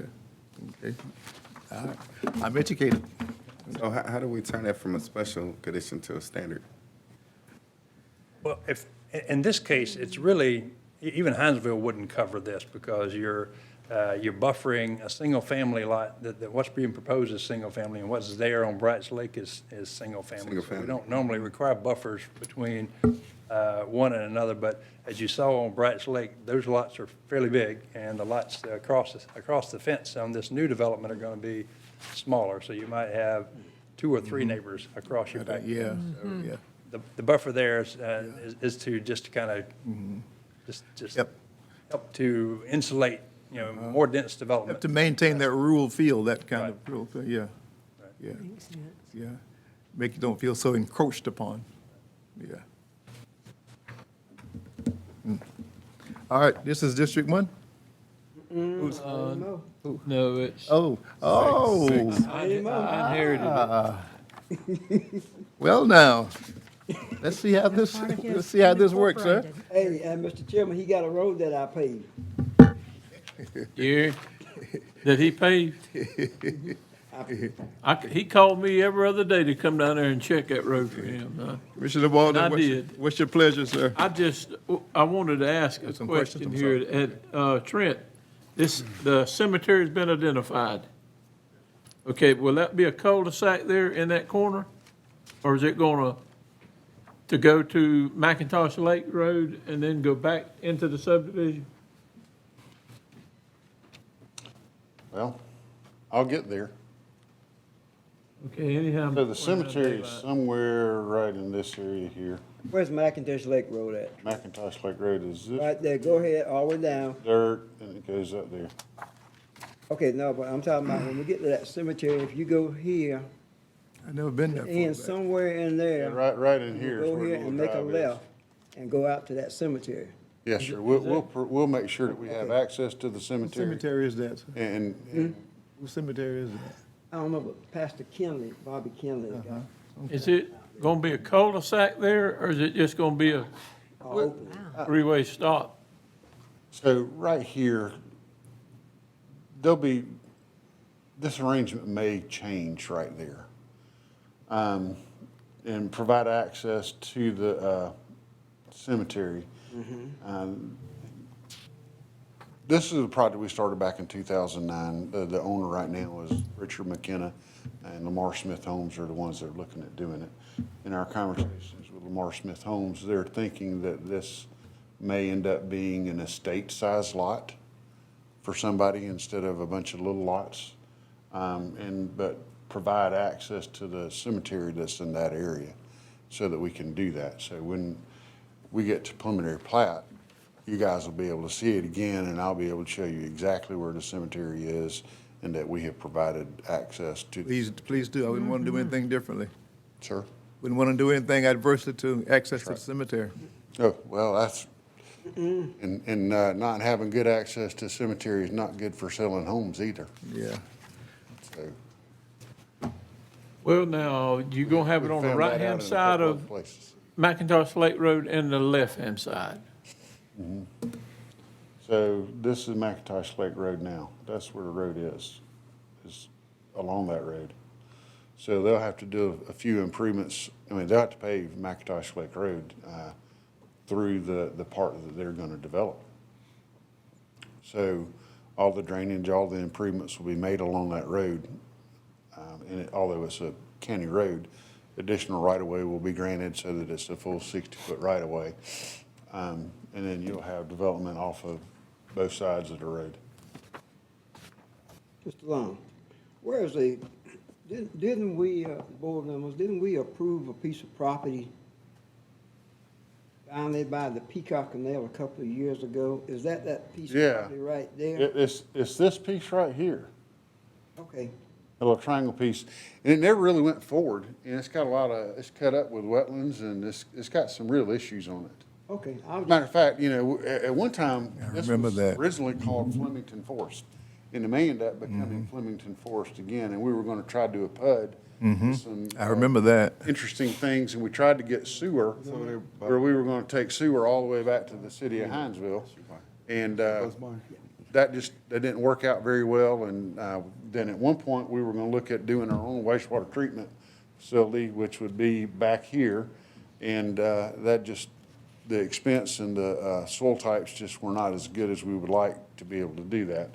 So, he's got a big piece of property. It goes back here. You got this. This is all going to remain undeveloped. Now, we did leave access for it right through there, but you have a pretty good constriction with the wetlands that go through there. And this is a pretty good, it floods pretty good right through here.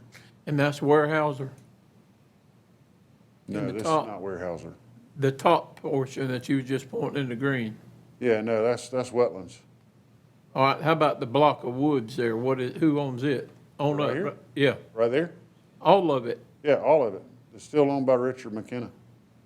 Still all one development. Right now, there's no plans on dividing that up into subdivisions.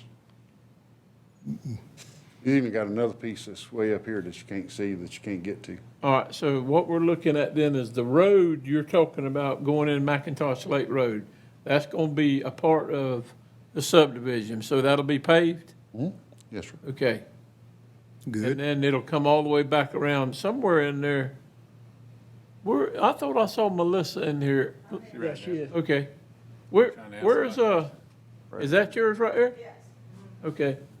Yeah, we're gonna go back and leave a buffer along there, Right.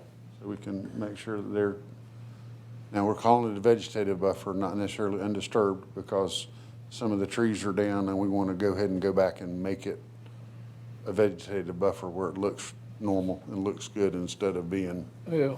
all messed up.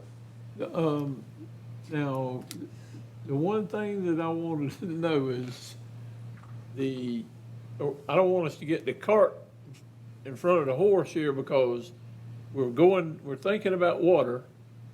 And is the gentleman gonna want water before he ever gets to the house? I mean, before we get ready? I mean, how we we're telling him he's gonna use our water, and so we've got to wait until we get it under the railroad track and all the way down past He's got to wait Rock Lake on, Road. he's got to wait on us. He'll be waiting on us. He wait on us. And he knows that. Yeah, we've met with him. And we're already in the process, we're almost finished with the design on this. And we should be going into permitting during the month of July. So we'll be ready to go. We still have topo and design to do and permitting to do on this whole thing. And we'll just design the first 100 lots or so right now. And it's just, that process is gonna take another 6 months all in itself before he can start turning dirt. So, Yeah, I mean, there's a lot that's got to be done in there, but, and you guys get to see it all again. Yeah, I was thinking that.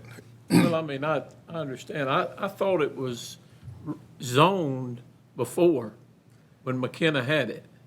Now, who we zoning it for now? Lamar Smith? Yes, McKenna still owns it. He's gonna sell it to Lamar Smith. And the zoning just has to, part of the due diligence is to get the zoning. So what is it zoned now? Agricultural. And he had it zoned agricultural? We never finished, we stopped the zoning Okay. process. I know all of us in here remember we had it with, so it just. Yeah, it was pushing really hard to get it done. Because remember, this was back when they were bringing the brigade and they were saying build, build, build, and we were trying to get all the subdivisions we could That get far done. back? Good Lord. And then the plug got pulled and this was a victim. Okay. That's not the only reason, but that is part reason. Yeah. Well, I appreciate Commissioner Stevens paving the road in there.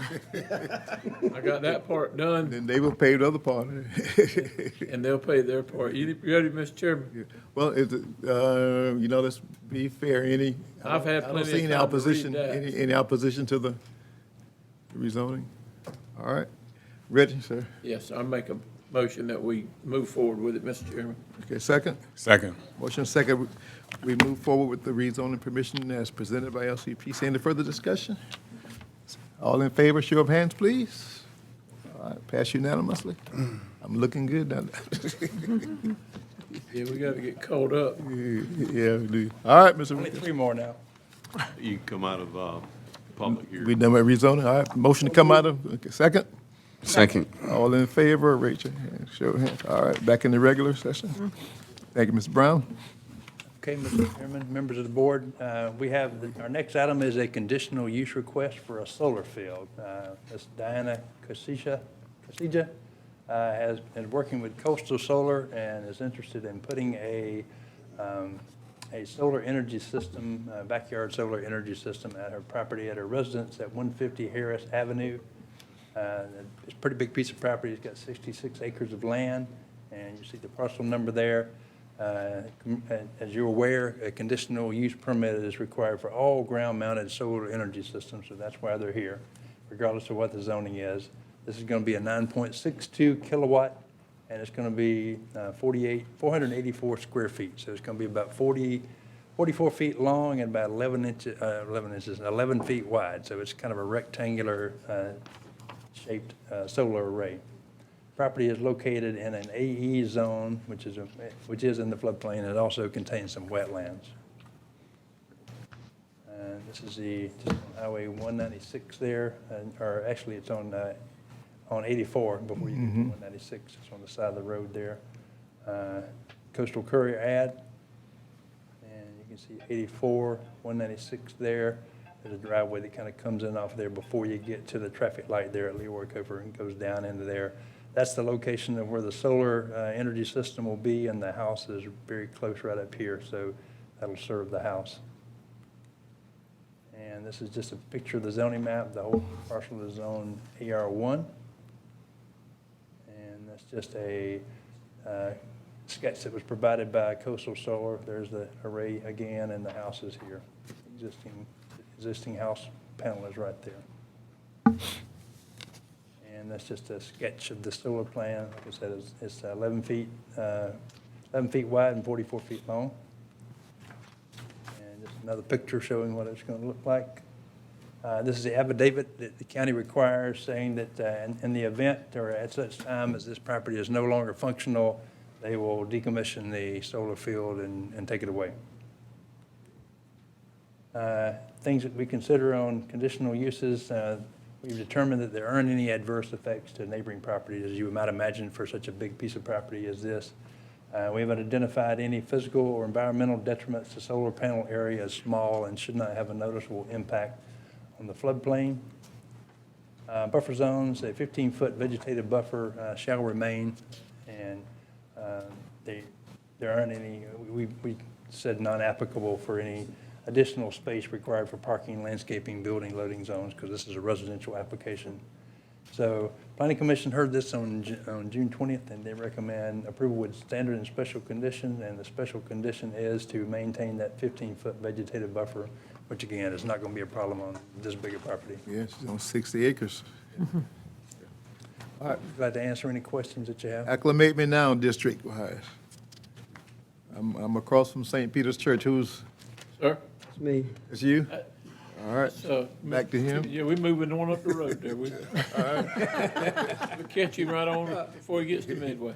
Mr. Jeff, I only got two questions, and I've been, solar panels, what kind of wind can they stand? I was just curious about that. Now, that's, wind tolerance, let's say bad weather come through, what can, I can't answer that question for you. I can try to get you an answer from Coastal, but I'm really not sure what that answer is. I was just curious about that, if we get bad weather, do it comes and lift up some of them and make them airborne or not? I was just curious.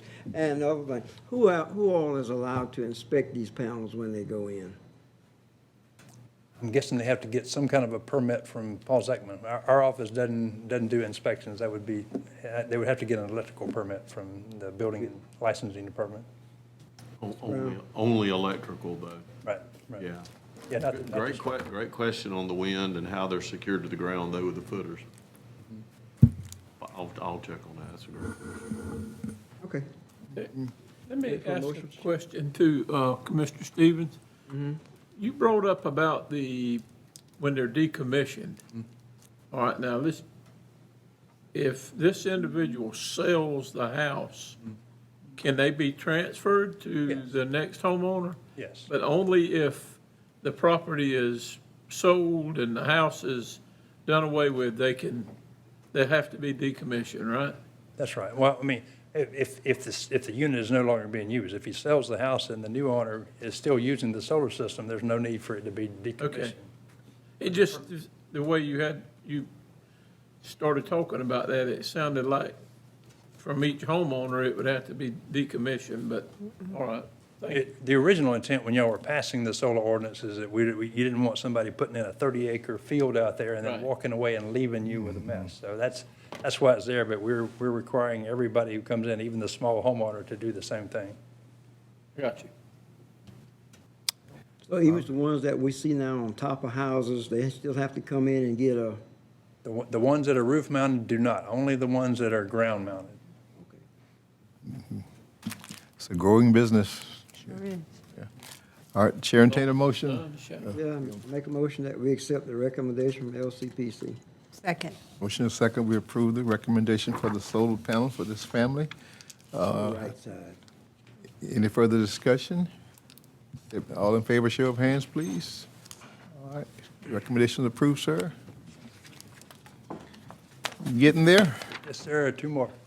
I think these are easy. Never say that, you jinx yourself.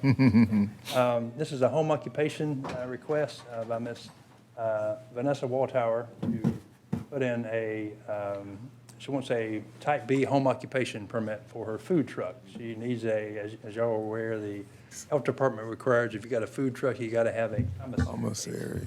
of operation. And she would like to put this at her residence at 692 Freddie Waltower Senior Road. Say that again. Freddie located- Yeah. That's I like that's that. located on the parcel number that you see there, and I'll show you a map of it in a minute. The property is zoned A1 agriculture, and as I said, she lives on the property as well. This is a picture of the sign in her yard, a picture of the Coastal Courier ad, and this is her narrative, very short and to the point. I'm wishing to have a commissary for my food truck at 92 Freddie Walltower Senior Road. And Homestown Road, Highway 84 is up here. This is down around, I guess it's around the first curve there, small parcel right there. And bigger view of the same thing, just showing you the zoning. It's dark green, which is A1. And that's a picture of her home, it's a picture of her food truck. And that's the picture of the outbuilding that she'd like to do her commissary in to support that food truck. LCPC heard this at their June 20th meeting and recommend approval of this type B home occupation. Right answer. Any questions about the commissary request? I'm hearing a lot about this lately too, but food trucks and that's the thing that's becoming very popular. Ready for a motion? Ready for a motion? I make a motion that we follow the recommendation of LCPC. Second. Motion second, we follow LCPC's recommendation for the commissary for Ms. Walthour. Is that Ms. Walthour? Hi, how are you? Good. All right. Did you bring samples with you? That will help your motion. I'm teasing. All in favor by show of hands, please. All right. Unanimous? All right. It's approved, Ms. Walthour. I wish you the best with your food truck. It's good to have a Liberty County person with that kind of business. Wish you well. Wish you well. This is the last one. This is a variance request submitted by Mr. Josh Wheeler on behalf of Danny and Larry Brandt, who are the property owners. Property is located on Circle Drive on the west side of the Isle of Wight subdivision. You can see the parcel number there. This is owned by Danny Brandt, and the other parcel is owned by Larry Brandt. And originally platted in 1960 as 3 lots.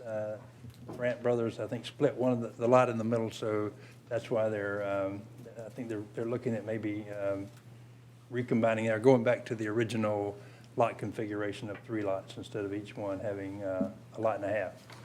Properties are zoned R2, which is a single and 2-family residential. It requires a 15-foot side yard setback and for a corner lot, there's a 20-foot side yard setback for the side street. This request is for a decrease in the side yard setback from 15 feet to 10 feet. And that's our sign on the road. You can see it's a dirt road, and there's a corner here, so the other road goes down that way. You can see our ad in the Coastal Courier. That's that's Carpenter Road, and that's the Circle Road there. And you see the 3 lots there. It's 3 lots now. Danny, I think, has combined his half into his main lot, and then this half here, it looks like it's a separate lot. It's been combined for tax purpose, or left. It's not. This one was combined for tax purpose. This half was left separate. So what they're looking at doing is just reconfiguring those, like the original plat that I'm about to show you. That's the zoning, just showing the R2. That's the original plat there. You can see that those are 3 roughly equal size lots, and I think that's what they're trying to get back to. So they want to do, instead of the zoning requires a 15-foot side setback, they'd like to do a 10-foot side setback on each side of these homes there. These lots are, that one and that one are 70 feet wide. This one is 60 feet wide. The minimum lot width in R2 is 80 feet. So these lots are a little bit more normal than the normal R2 lot. So that's why they want a little bit of a break on the side yard setback so they can fit a standard size house in there. Conditions for a variance. There are extraordinary and exceptional circumstances, which is what I just told you. These lots have a lot width of 70 feet, and lot R2 requires an 80 foot, so that is an exceptional circumstance. But is this unique to this particular piece of property? And we said no. A single-family home could conceivably be built in there. You just be limited on what kind of floor plan you would have in order to and still meet the required 15-foot setbacks. Are such conditions peculiar to the particular piece of property involved? No, we've concluded that there are other lots in the area that have the exact same non-conforming issue. In fact, y'all have granted some variances in this same area for this same purpose in the past. And finally, we've concluded there that if you give this relief, there wouldn't be any detriment to the area. So Planning Commission reviewed this request at their June 20th meeting. They recommend approval with standard and special condition. And the special condition is that the lot configuration for these 3 lots be returned to the original shape that I showed you on that original 1960 plat, where they would be, the one would be 60 feet wide and the other 2 would be 70 feet wide. So I'd be glad to answer any questions that you have about this request. All right, now, this is Mr. Jones or Stevens? It's you. All right, sir. Actually got one. Jeff, what is, do you know the total size of the lots, combined lots that we're looking at for the variance? They are 200 feet deep and 60 feet long. 12,000 square feet. The 70-foot wide ones are a little bit bigger. They may be 14,000 square feet. So if you look at them, back to it, there it is. That one would be 14, and that one would be 14, and this one would be 12,000 square feet, based on these original survey dimensions here. Jeff, because it's a variance request, did you have to do the same notification of adjacent landowners? And what did you get, what kind of response? There was one gentleman who came to the Planning Commission meeting who was concerned that, that this was going to just result in houses that were too close together. So we had one person that spoke against it. And what was their concern? They were just concerned that this was going to start something where they would be too many houses too close together in the area. Can we voice our objections? You sure can. Yeah. Are you the petitioner, sir? Come and give your name. My name is Ronnie Howard. I live at 90 Carpenter Drive. I've lived there for 26 years. Help me out with Jeff with where That's he lots is. 7, 8, 9. You yeah. bet- Okay. I live at 7, 8, 9. I've got one house there. I've lived there for 26 years. Our neighbors that live in the house next to us, they've got the same thing. They've got 3 lots, 180 feet, the same size property that this is that we're talking about from what Daniel Brandt told me.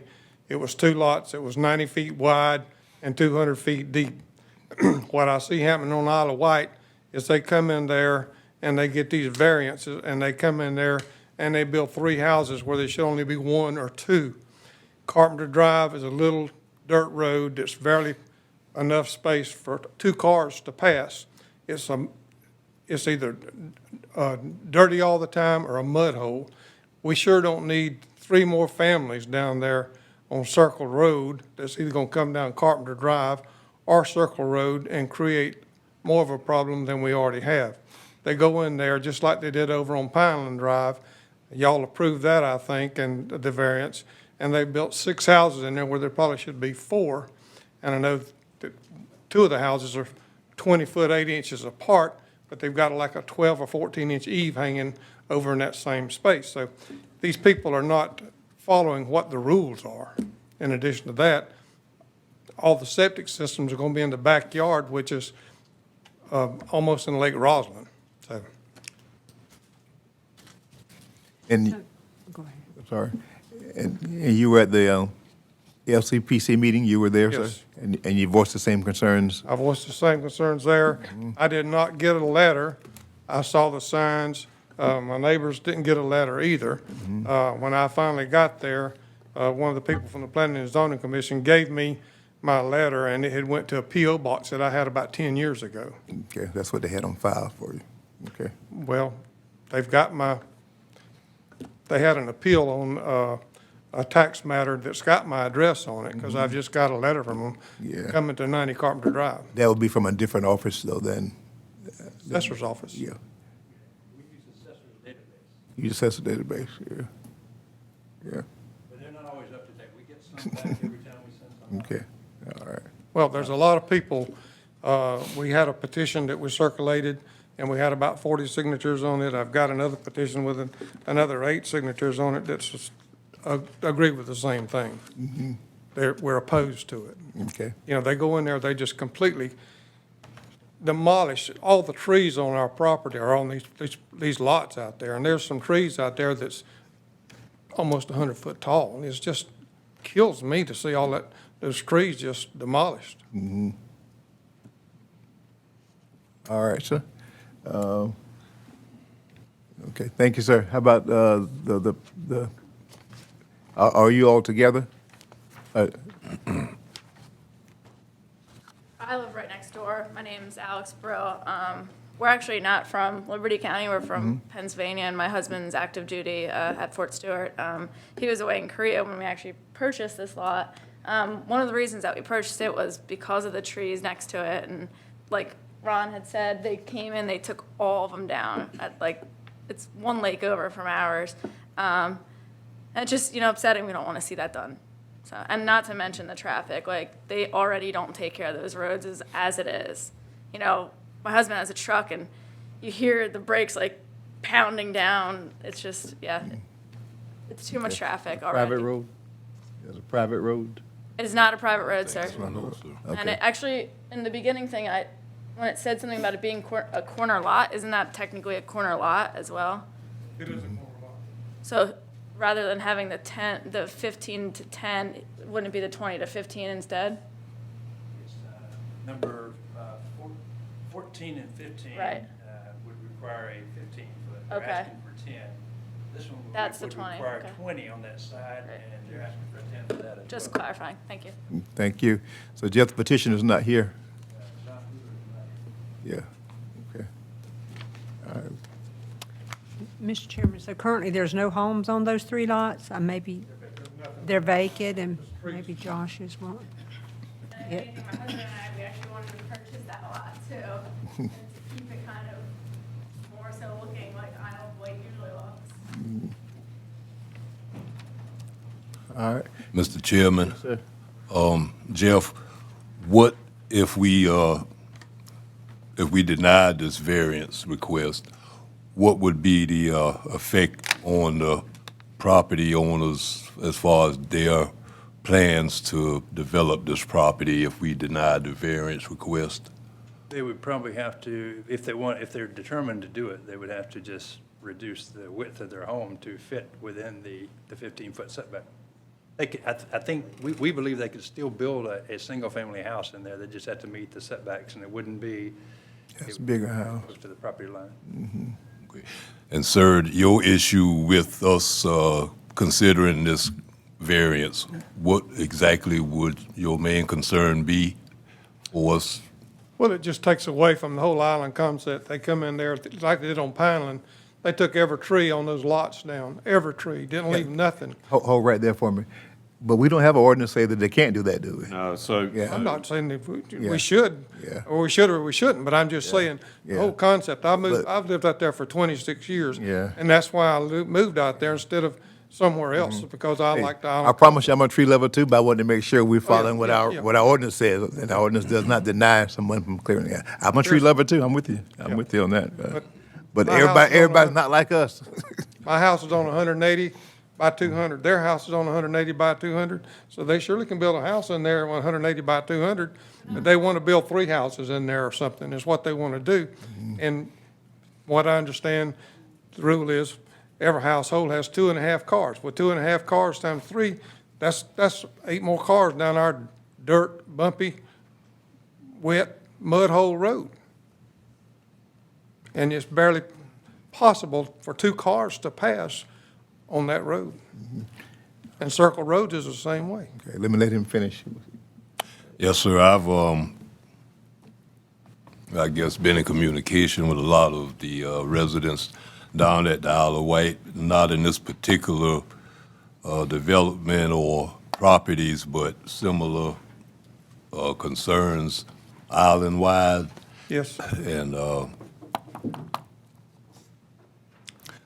I guess if we let the variance stay the same, they still have the opportunity to build. It's not hindering them from developing the property.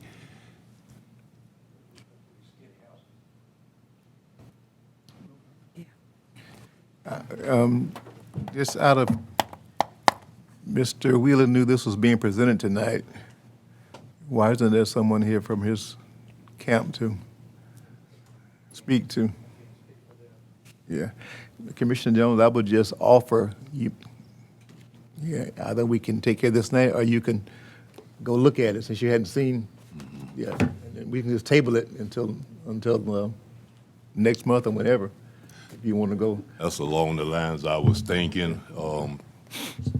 So, Mr. Chairman, I'd like to make a motion that we table any motions or any action on this variance request until I've gotten chance, or we've gotten chance to go down there and look at it and speak some more with the residents and maybe the. And speak with Mr. Wheeler. Yes, to the Be owners fair. too. Mm-hmm. So I make the motion that we deny the Table it. variance request. Okay. Well, table it. Table it. Table it. Table it Table it, okay. until later. Okay. Is there a second to that motion? Motion and second, we table this request as presented until further information is gathered, and Mr. Jones will report back, and you guys will come back to us with that. All right. Hold on, we can't stop. I'm in the middle of, not yet. I would just recommend, Mr. Jones, that you take a look at the ones on Pineland where it was granted for a variance and what those look like. He will. It'll give you a good perspective, I believe. Okay. Thank you. All in favor of tabling it? All right, we'll table that. Mr. Jones will do his investigation, come back to us. Thank you. Jeffrey gone now? All right, I'm at new business. Did I make it there? It's okay. Busy. I see.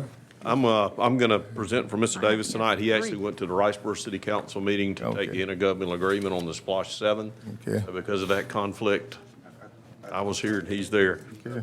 Two matters before you related both to the filling of the two seats on the Board of Education for District 1 and District 4.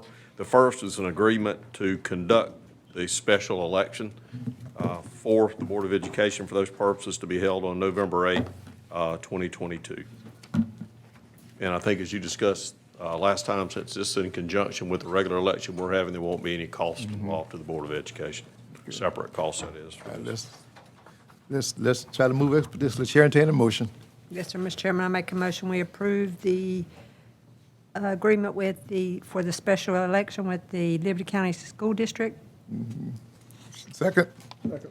Motion is second, we approve the resolution for the special election for those two vacant seats for the school board. Any further discussion? All in favor by show of hands, please. All right. Thank you, sir. Joey, just for clarification, what seats were they, District 1 and District 4. which would have been? The one that Ms. Jones occupied, she got elected chairman, and then District 4 was the one that nobody qualified for. That's right. Yeah. Okay. Mr. Johns. And then, Mr. Chairman, the next thing, since you've approved to hold the election, would be a resolution setting the qualifying fees for those two offices, both of which get set at $180 each based on the compensation of those board positions. Okay, Chair, entertain a motion. Mr. Chair. Second? Second. All in favor? Right hand, show of hands. All right. Thank you, sir. Make sure you note Mr. Jones is out of the room. He voted before he left. ARPA budget. ARPA budget next. Ms. Mosley. Place, Mr. Chairman, at your desk, at every desk, a copy of the things that were considered for ARPA funding. As you remember, had a contingency left in that ARPA budget of $668,698. This one. $668,698. The items that were on your budget sheet when it was presented to you for approval last time included 5 items. Those are before you there. I won't read them. They total $562,864. Recommendation of the staff and of the commission from when it looked at the budget to go ahead and authorize these to be done with those remaining ARPA funds, or some of those remaining ARPA funds. That'll still leave about $100,000, about a little over $100,000 in your contingency for the ARPA budget. So we didn't This is- deplete it. Go ahead. 2023, These were presented as part of your 2023 capital request, and they were ARPA eligible. okay. And so on that main list that y'all saw, these Took out were the on there for budget. ARPA consideration. Okay, yes, sir, Mr. So we Chairman. wouldn't hit the budget. Okay. All right, Chair, entertain a motion. Yes, sir, Mr. Chairman. I make a motion, we approve the ARPA funds for the 2023 capital items. Okay. Motion and second, we approve the ARPA eligible expenditures. Total of 562, 864. Any further discussion? So that body scanner, that's only one? Sir? That's only one body scanner? Well, that's that total body scanner Right. where the in-pros folks at the jail, yes, sir. One of them, right? Yes, sir. I was just getting clarification.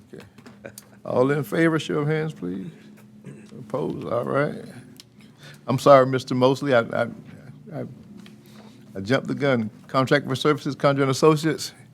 Mr. Chair, members of the board, when we considered the proposal to raise the lowest salaries to $15 an hour, you guys understood that we would be doing another study to, just for equity and for years of service. So this is what this proposal from Dr. Stephen Condrey and Condrey and Associates does. Money was placed in the budget to accommodate it. He will be looking at all the jobs and trying to make sure our pay plan is up to par, up to date. Mosley, Yes, sir. when you say all jobs, the whole entire county, Under, constitutional officers and everyone else? if I remember correctly, I knew it was the positions under the BOC. Mr. Brown, did they? I believe so, yes, sir. To my understanding, to be all-inclusive countywide. And as a note, just to reduce that compression also. Yeah, that's right. That was caused I remember this now. by that move. Right. It's countywide, yeah. Came back to me, countywide. All right, you need a motion to approve that? So moved. contract? Okay, second? Second. All in favor? All right.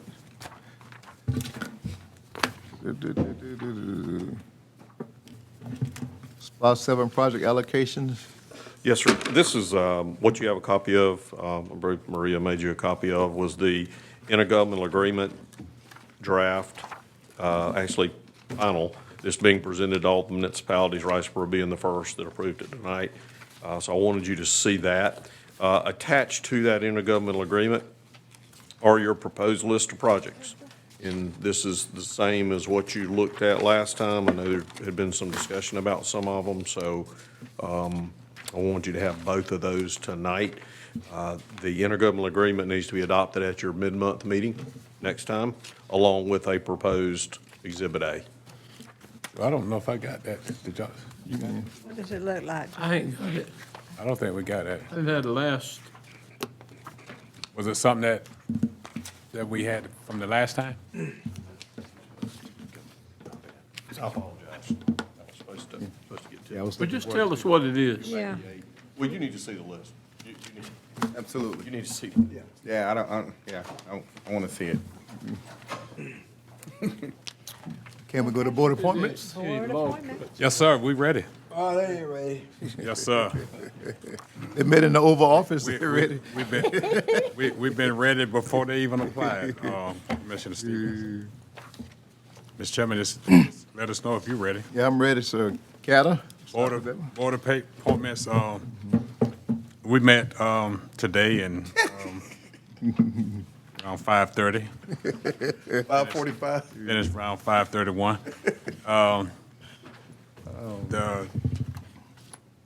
We, by unanimous consent, Mr. Chairman, for the cattle board, we present Mr. James Rogers.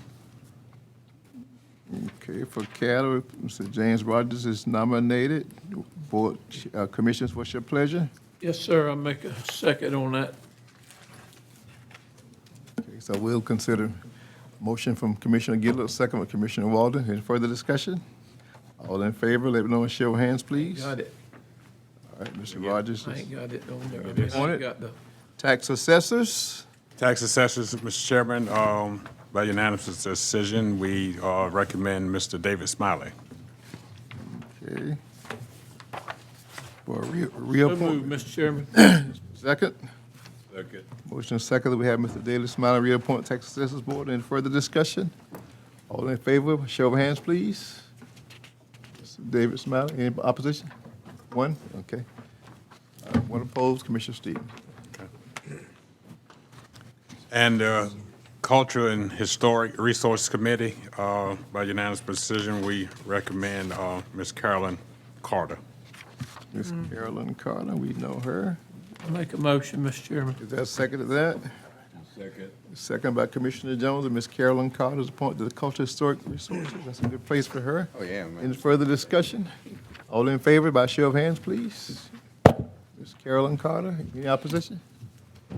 Unanimous. Sure. Mr. Chairman, Yes, sir. just to make a comment on these board appointments that we considered, if that's okay, Commissioner.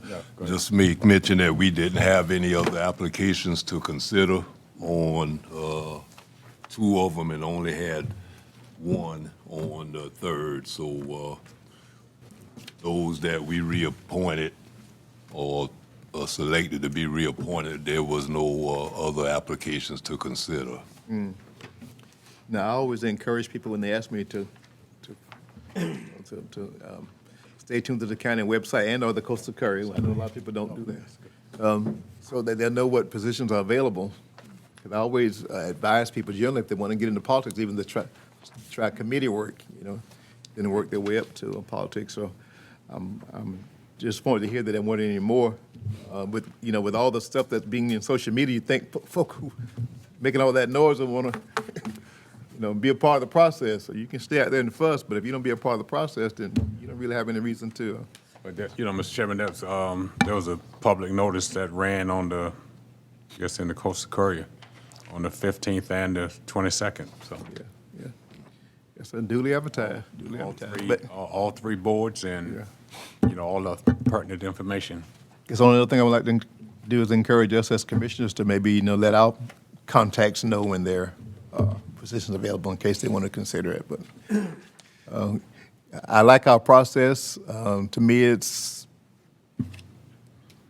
above board. There's no secrets, and the general public has the opportunity to apply. So I just encourage them to do so, especially since we're being live streamed. So you all out there, please apply. Yes, sir. I got a call about the appointment, and I was looking for it, but they said in the paper, it's a real small embedded. It's not like it used to be a big article. I mean, it's still costing us the same amount. They have made it a whole lot more smaller. Really? Cost some went up, man. Is it about this size, Commissioner Stevens? Is it smaller than that? The one right here, is it smaller? Small, they say. Smaller than that? Yeah. Okay. I was looking for it, but I didn't Yeah. see it. But that was the call I got, that it was real embedded, not like how the other ones Yeah. stand Well, out. Just like the tax assessment notice, I mean, what we were talking about. Press release, They've got it So embedded in the more of a- paper. I just happened to see they it. told you they saw it, but it was small, They did see it. but it did see it. And they saw it probably on the second go round. Oh, okay. It takes a lot to get it on that front page above the Oh, fold. yeah, you don't, that's not for appointments. All right, duly noted. All right, you ready, sir? Apologies, y'all didn't get that. But all right. But here is that list of Exhibit A that's on there. I'll be glad to answer any questions. These are the same items that were on the little bit different formatted sheet, but this is the legally formatted way that they have to appear in Exhibit A. The only note I'll make is, as you notice, most of those projects fall under Liberty County that were at the top of the sheet because they'll be administered by the county. So basically, you're seeing an Exhibit A that demonstrates by governmental unit whose projects, who will be administering those.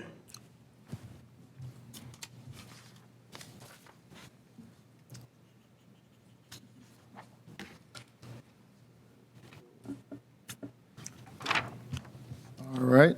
This, you just, same information, just a different format, right? You just, Yeah, so this is the Yeah. same format we had to put it in last time for the. all right. So, well, I'm looking down here at Liberty Regional, so you took them from 8 to 5, Yes, sir, and I believe in the original, one of the originals you saw. was 8? Yes, sir, I think it actually started out, one of the first ones at $1 million and went to 8, Started with went to 5. $1 million. It started with $1 million, Started with $1 million? and then we went to 8.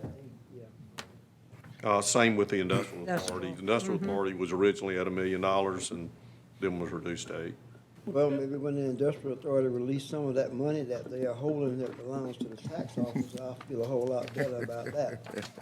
I'm not quitting on that. And maybe the Senate Resolution Bill 809, it might help us out to find out where that money is at.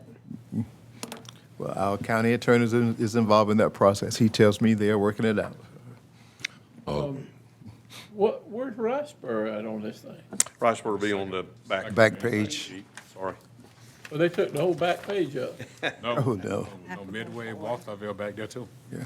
And I remind you once again, just so, for clarity, especially for my, I want to say TV audience, this list, and Mr. Brown's right, a lot of these projects come under the county heading, but I give credit to my, I'm gonna just say smaller cities. There were things that they were on their wish list we were not able to provide for them.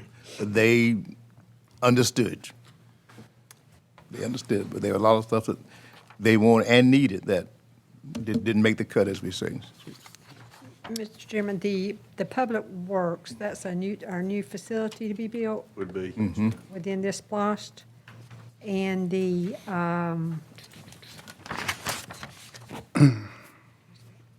exit 76, okay, those are the improvements at the Midway. I kind of get that one and the I one do down too. by Townsend or wherever. Yeah, South Newport. South Newport, okay, so this is 76.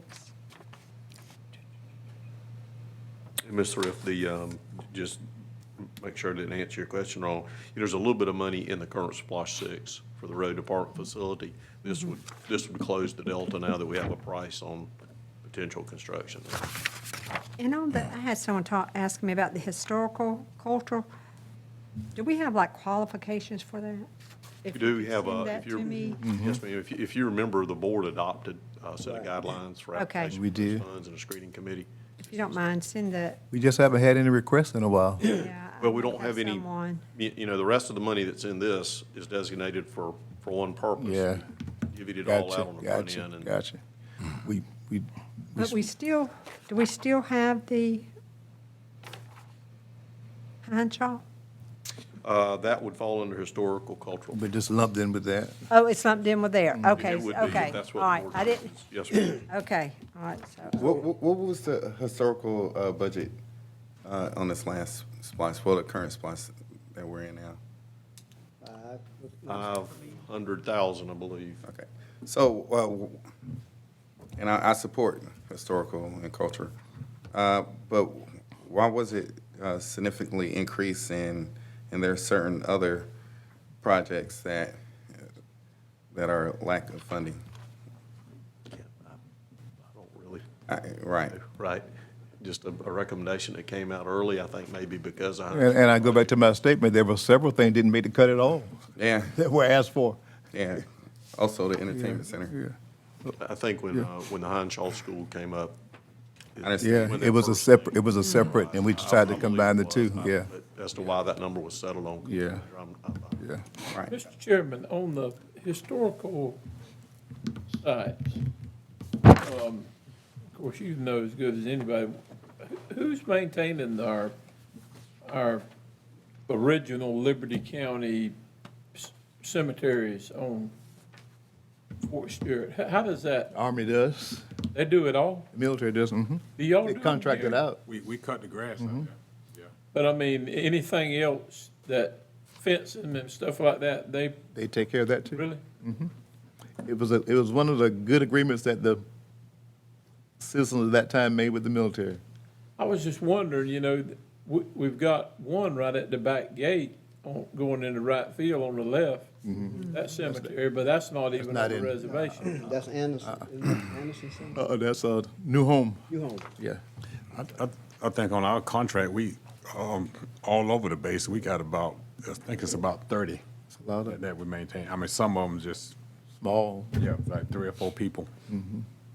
The military does all that They Yeah. paint the fences and all and take care of all that. from time to time, Okay. as their budget allows. Main thing they do is make sure the grass is. Yeah, we cut the grass though. They, for instance, a tree fell over the fence the other day, one of them, so they, had the fence repaired. I got you. Mr. Just, Chair, just, I didn't know how that was done. We're I- talking about spotted, sir. Sir? oh, I was just, I got a few questions about this list.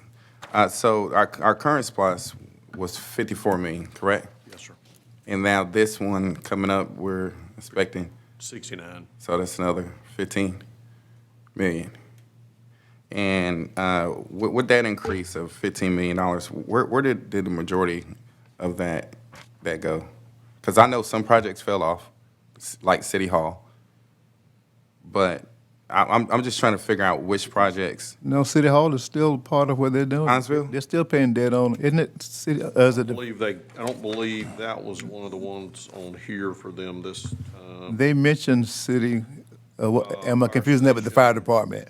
Public Works expansion. Maybe the fire station? Public safety equipment. And then, then the stuff you saw at the bottom, now moves into one block, right? So it's for roads and streets and some of those. The Public Works, that's gonna be that's a new, From my understanding from them, that would be an expansion of the current facility from what they're saying now across the railroad track. Yeah. On some property to be acquired. Right, yeah. okay. Before And you Coastal Commission, we added the health department, And the with public works, Public Works, those are and the entertainment center. the big county things, we added all those things. I mean, I understand an entertainment center standpoint, but I mean, with all the respect, the funding for that, I mean, that money be spent with just having an engineer Sure will. coming to us, telling us what to do with the money. Yep. So, with that being said, what's the plan for moving forward on that in a 6-year time? If we don't have the adequate funding. Well, Mr. Chairman, let me ask a question. How much money are you looking at to build this event centers, whatever, that's in your view? How much money and how large? That to me, that's a driving factor. I understand. I appreciate it. I guess it's just like anything else. I have done some research. I know for a fact, and this is I guess what I'm trying to explain. Nothing can be set in stone until we figure out how much money we're going to allocate towards, the youth or the family entertainment standpoint. I have done some research. I know for a fact that Bullitt County, for their water park, and what I'm saying is we don't have to, it's not set in stone a water park. What I'm saying is something. They allocated, $5.4 million, and that was the investment. That's all? That was back in 2004. Well, I'm getting yeah, I'm kind of like Commissioner Stevens. We need to really decide if we're going to do it. I mean, are we all on board? Is it going to be an event center, a water park, entertainment center? Because, really, the water park is only 3 or 4 months out of a year. And I don't know that it would bring in the revenue that we would need. And then you've got who's going to run it, the rec department, then that's going to need more employees. So there's a lot of factors, and I know you know that. Absolutely. A lot of factors in approving whatever it is that you're trying to get approved. I don't know And that I got a direct vision on what you're trying to get here, other than Well- get some money on SPOS. To separate, to do something for family entertainment. It's just like if I go to get a loan from the bank to build a house. I won't know what size house that I could build until I find out how much money I'm going to have. So it's the same thing. And I get it. We could say 3 months, we could say 6 months. First of all, here in Liberty County, we don't have 4 seasons. And that's another thing. Honestly, I think our pools should be open a little bit longer than they are. That's just me. And, but again, once we figure out that we all, a consensus, which I've been trying to get for the past 8, 9 years, that we are going to move forward with something, then it makes it a whole lot easier to move forward on a project. And again, I can't do it all by myself. I need to make sure that us as a board, that we're looking at our future for economics, for the synergy, to be able to truly create a community where we can live, work, and play. That's the only thing I'm trying to do. I mean, we could sit here and say that we need public safety. I understand we need that. And I understand that also we need put more money in our infrastructure, in our roads. But with all due respect, I thought that's why we passed T-SPLOST. When we went to our citizens and talked about T-SPLOST, what was the reason why we told them? We passed T-SPLOST, we'd be able to put more money into our roads and infrastructure. But still to this day, the new SPLOST comes out, and we're still heavy on putting roads and dirt roads on this SPLOST. When we have a whole another SPLOST that generates, what are we looking at for that one, $54 million? But we gotta wait on it to get there. It's not there yet. It's kind of like regular SPLOST. I'm not disagreeing with you. You can't spend it until we get there. Well, we've been doing that too. Well, we have. We have been in doing some- that. in some But ways, I gotta totally wait. understand. But what I'm saying is, if we go to the citizens and tell them Well- that we need T-SPLOST because we focus on roads and dirt roads. I've heard you say it too. And I still say it. To support T-SPLOST, right? But then, whenever we come into SPLOST, we're telling them the same thing. We need money for dirt roads on SPLOST. And we do. We do. We do. It's running about $2 We need million. both. That's on double a dipping. 1 mile. That's the only thing I'm saying. And I get it, but we came to our citizens and requested that they support T-SPLOST for dirt roads. And we've been true to that. And I'm not disagreeing with that. What I'm saying is that's the money over there for all the roads that we talk about. And the only thing I'm saying is, Not all the If- roads. It's not. we will never You don't be able have to dirt pave all the roads. dirt roads. I might not have any dirt roads, but I have plenty of friends who live on those dirt roads that ride their ATVs up and down those dirt roads. I promise you I do. But more importantly, like I'm saying, if we look at this list, other than, I understand what everyone's gonna say from the public safety standpoint, but name one of these projects that we truly give back to our community. I don't have an airplane. All of them. How? I'm talking about All where of these they projects could. touch our community. Everything that's on here touches. And our Mr. community. Chair, I get it. From Gum Branch to Sunbury. I understand that from the public safety standpoint and everything. What I'm saying is, the average citizen, name one of these projects that an average citizen could walk into and say that they're a part of. Commissioner Frazier, as a leader, Right. you have to help educate our folk as to what these projects do for them. They won't have a full understanding because they don't sit where you sit.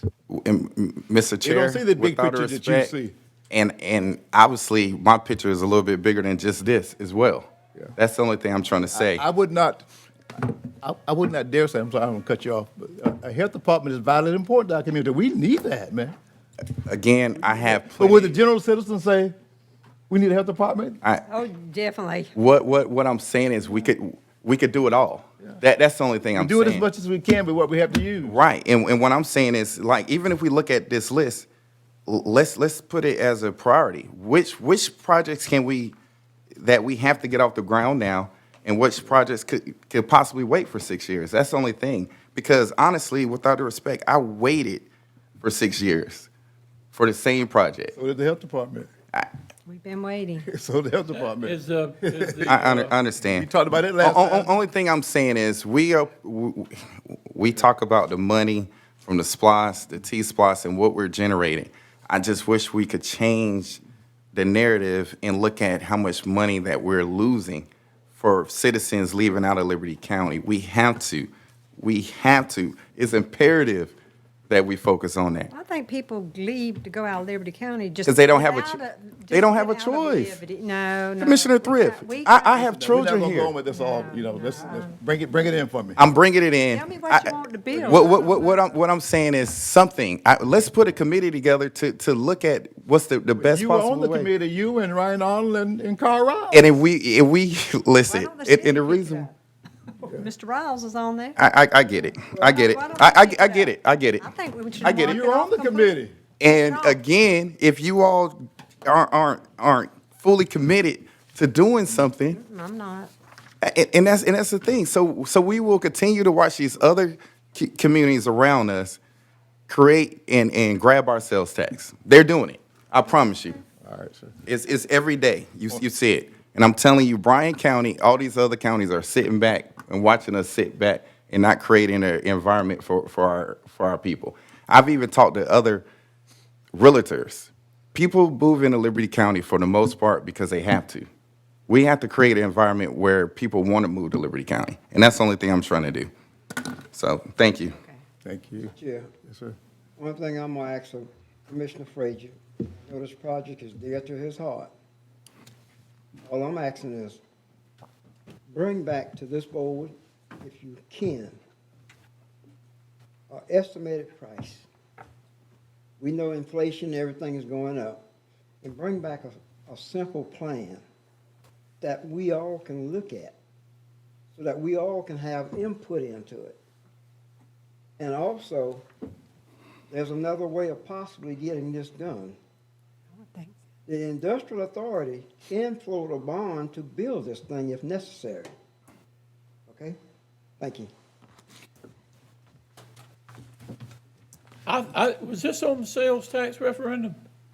This is what this is. No, I'm just asking, Commissioner Frazier said something about the we put- family entertainment. We Is set that aside, on the sales we set tax? aside $1 million for. Right. Next For the- round. Yeah.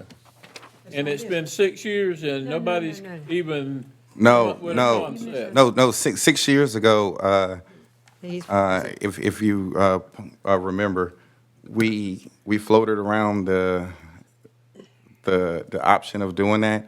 Actually, Commissioner Gillard and myself, we even found some money during that time. Actually, we found 2.5 million towards it for doing this splice.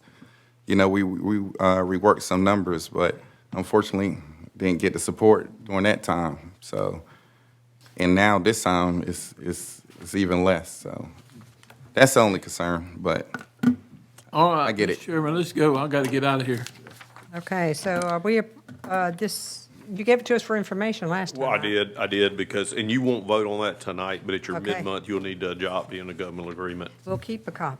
Yes, ma'am. It's Thank in you. here. I'll Only make thing, sure. the only thing I got to say, Chairman, about that is I'm still not in, my heart's not there with that 800,000 for the industrial authority.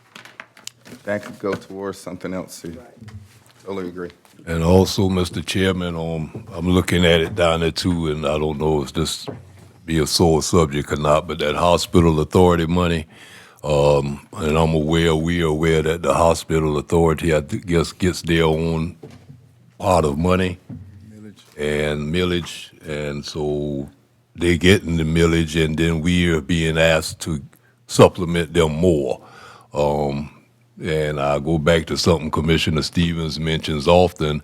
You know, we took a lot of the load off of the hospital authority with incorporating those employees, EMS, and all of those services that they provide, and they still need money. By us relieving them of some of those burdens, that should reduce their need for, I would think. And that money probably could be used somewhere else also. Just me talking. Thank you. Just need to really, Oh, yeah, I'm sorry, Mr. Chairman. We had it on there last time, Commissioner. They built the new facility down there off I-95, a clinic there to try to reach out to those folks in the Midway area in the I-95 and to those industrial plants that are down there in case they have somebody they need to send closer than bringing them all the way to the hospital. But we did reduce it from $1 million, then we went to 8, now we're at 500. So there's no doubt, they've got a lot of needs over there, a lot that needs to be done at the facility here in Hinesville. And I'm sure that's why they asked for this amount, or for some I think with equipment, wasn't it? equipment. There is a lot And up-to-date equipment that needs to yeah. be. And being on the Savannah Tech board, I didn't even say anything about Savannah Tech. They didn't make the list this year. I was going to say, I don't see them I on didn't here. push it. I would like to have, but I didn't push it, so I let that go. So everybody's giving up something, to make this thing work. I just really need to know tonight if the list is okay, because if not, I need to change this list, because it's going out to the rest of the governments during this month of July. You'll actually adopt the list at your next meeting and call for the election. You say Kelly was showing it to the Riceboro tonight? Riceboro approved it tonight, that's correct. Joey, and Mr. Chairman, what are we looking at that we've got in fund balance, we think we may have in fund balance? Fund balance, you've got about 9 months in fund balance right Okay. now, which doesn't mingle with this, but Right, and I know you know, yeah.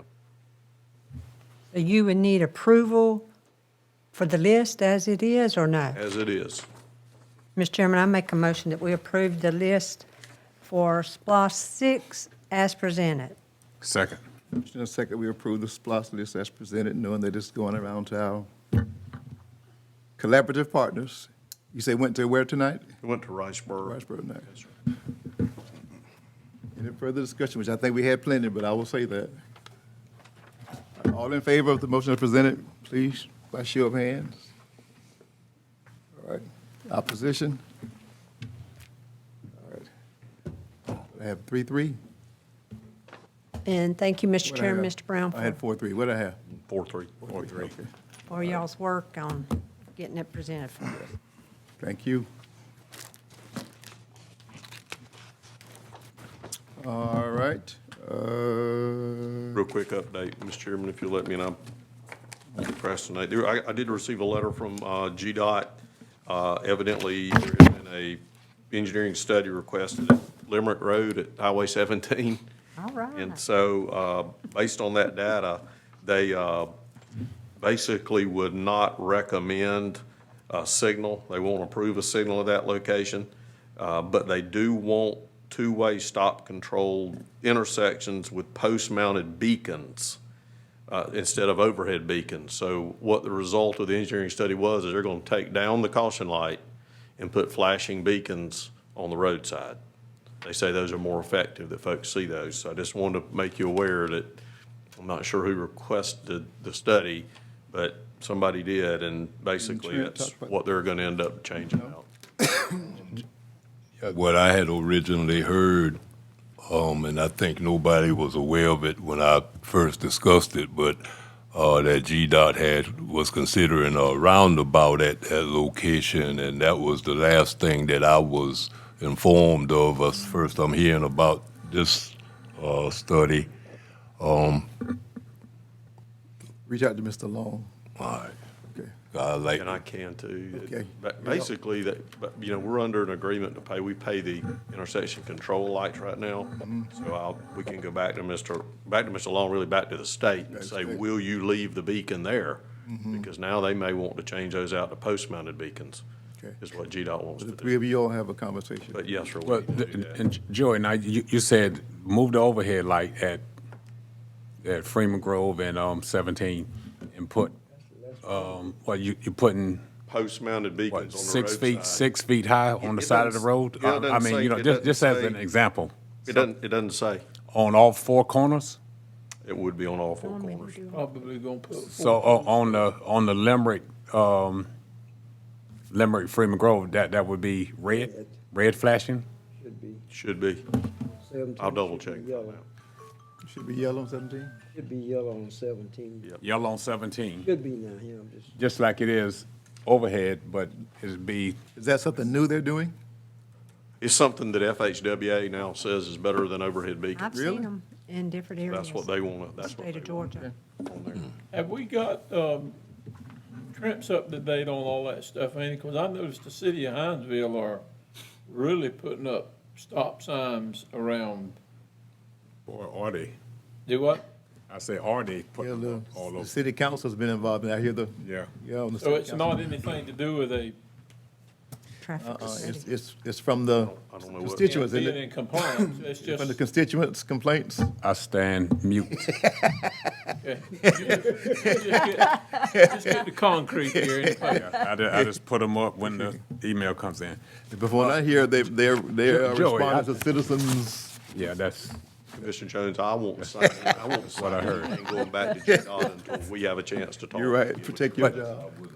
Joey, on the other end of Freeman Grove Road at 196. yeah, at 196. Now that's to me that part is bad. I know we've had some accidents there, and we've had if they're coming out from the side where the store is, I don't know the name of that road, and then you got your Pate Rogers, and then you got the cross. Especially if you're going Freeman Grove, you kind of, if there was a signal there or something there, if nothing else, it'll slow down that traffic, because when people come from 17 or from 84, by the time they get there, they route 80.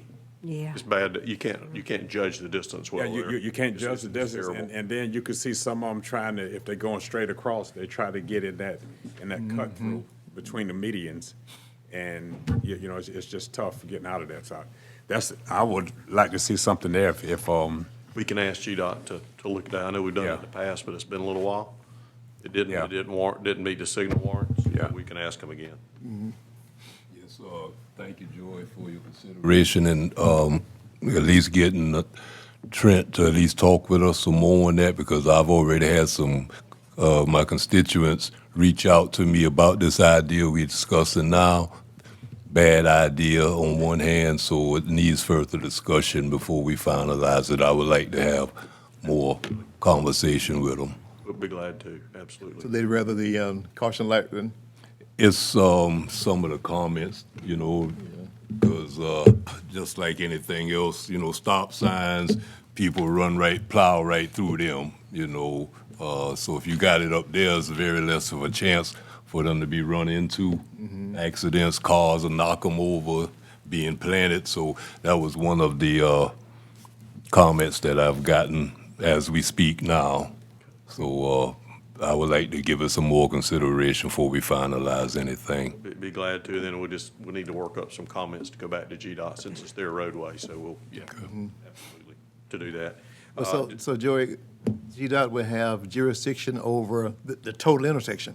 Absolutely. I hadn't thought about it that way. I was thinking they just only could control 17, but since it intersects with 17, they got a right of way that goes. I hear you. Yeah, I they're hear gonna, you. the whole intersection is in there Okay, right away. all right, got it. I'm educated. Just to let you know too, we're working on Miller Station groundbreaking date. Got a construction meeting this week, so we'll be getting with y'all on a date to have that official groundbreaking. The land's pretty well cleared now, just gotta make sure we got some safe parking areas. So, they're moving along on that. And just to make you aware, we had some damage to restrooms at James A. Brown Park. That's the second one we've had. So we are looking at ways to go ahead and be able to close those restrooms in the off hours. What? Do you have any cameras up, anything in the county? No, so just because there's no wireless right there, Oh, so yeah. you wouldn't Y'all, have any access to, I was told that some time ago, the commissioners made a decision to make sure the restroom had 24-hour access. I don't think that's a good idea after a certain time of night. I think you have to lock those. Parks are closed anyhow after dark or whatever. I don't never remember it being, no, you and I went to Homestown and those were open, but it was during the daytime when people would come in and out, but I don't never remember. We modified the ones at Homestown so that the fenced-in part of the pavilion, so that you could get to the restrooms from the outside without going through the fenced-in part. I mean, so those doors are open. so Mr. Gross is working up a plan to try to see how he can get those closed What at certain happened down at hours. James Brown? Somebody just went in there and just tore it? Yes, sir, vandalized they, Ever Park too? They destroy it. the park? yeah, well, I say James Brown, Stafford Park, my bad. It was there, that's the same place it occurred before, where they ripped the sinks off the Off the wall. wall ripped and the urinal commodes. wall. Recently? Yes, sir. Yeah. School out. That's Week before, that's what yes, it sir. is. That's what it is. School is out. Broke the commode in half. Yeah. Yes, sir, they did. Baseball bat. That's all right. I'm really thinking, I hope y'all feel that way, that after certain hours, it should be locked down they because should, yeah. that's open to anything, y'all. That's true. Yeah, with people sleeping. I was gonna say homelessness. It's open to anything. Yeah. Mr. Brown, I know you didn't mention anything about, we got a meeting Tuesday with a contractor down there at Head Start. So we're gonna try to narrow down a ribbon cutting date. Good. And, I'll be at that meeting Tuesday, I hope, so I don't know if you're gonna make it or not. Could I do one more, Mr. Chairman? While I got Mr. Brown, I've noticed that we've received some of the cars that I guess we've ordered from Enterprise that's been starting to be distributed to departments. I hadn't seen one that was electric or hybrid or eco-friendly. Could you give me an update on that, where we at there? Those would be in the future, because we're not able to get any, period, right now. We don't have any way to charge electric cars, so it'd be a much larger environment. Chatham County, I think, went through about a 4-year process and got some federal funds to buy charging stations and things like that, so definitely not in our process right now. We're just starting to see the initial vehicles come in that were ordered last year. So we are aware. I mean, we've talked about it. We've looked at some federal grants maybe to apply for, but unfortunately, the electric vehicles are not fixing to roll out in any of our fleet, I would say, in the next year or better. Yep, the Because chargers. number one, they're not accessible to get, and number one, we don't have any way to maintain them. But this is something that we are working on, looking forward to, because I hear us, Commissioner Frazier always talks about us catching up with other counties, and I know of several counties that are electric already. I don't know how long it took them to get theirs done, but we're behind as far as comparing ourselves to other counties, and I would like to see us get up to speed along the electric car, hybrid, or something to show that we're wanting to go that direction. Most of those counties, I think, and cities, larger, moved into hybrid vehicles first and then sought out grants to do the electric. I would think that would work best first rolled out on some of your standard vehicles, like the Traverses and all that are just around town vehicles for charging.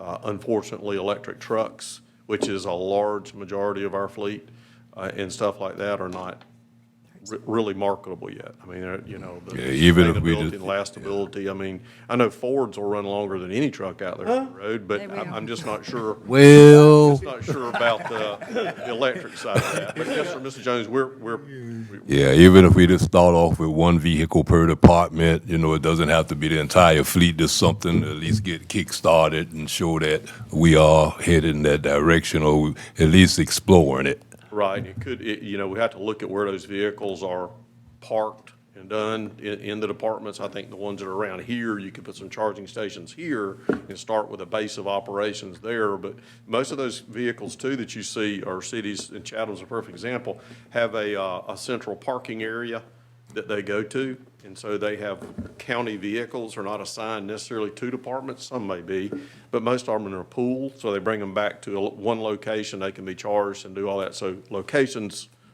something we got to work out also. But we have already had that discussion with Enterprise. Thank you. Yes, If the gas keeps going up, they may have to do the 8-leg. That's 4 people pushing them. Did you do Miller Station groundbreaking already, sir? I did, yes, sir. Okay. They're going to be looking at that Sorry. this week. My mind was somewhere. Okay. Anything else for good order? No, sir. That's it. Chair takes a motion to adjourn. So moved. Second. All in favor, show of hands, please. Thank you.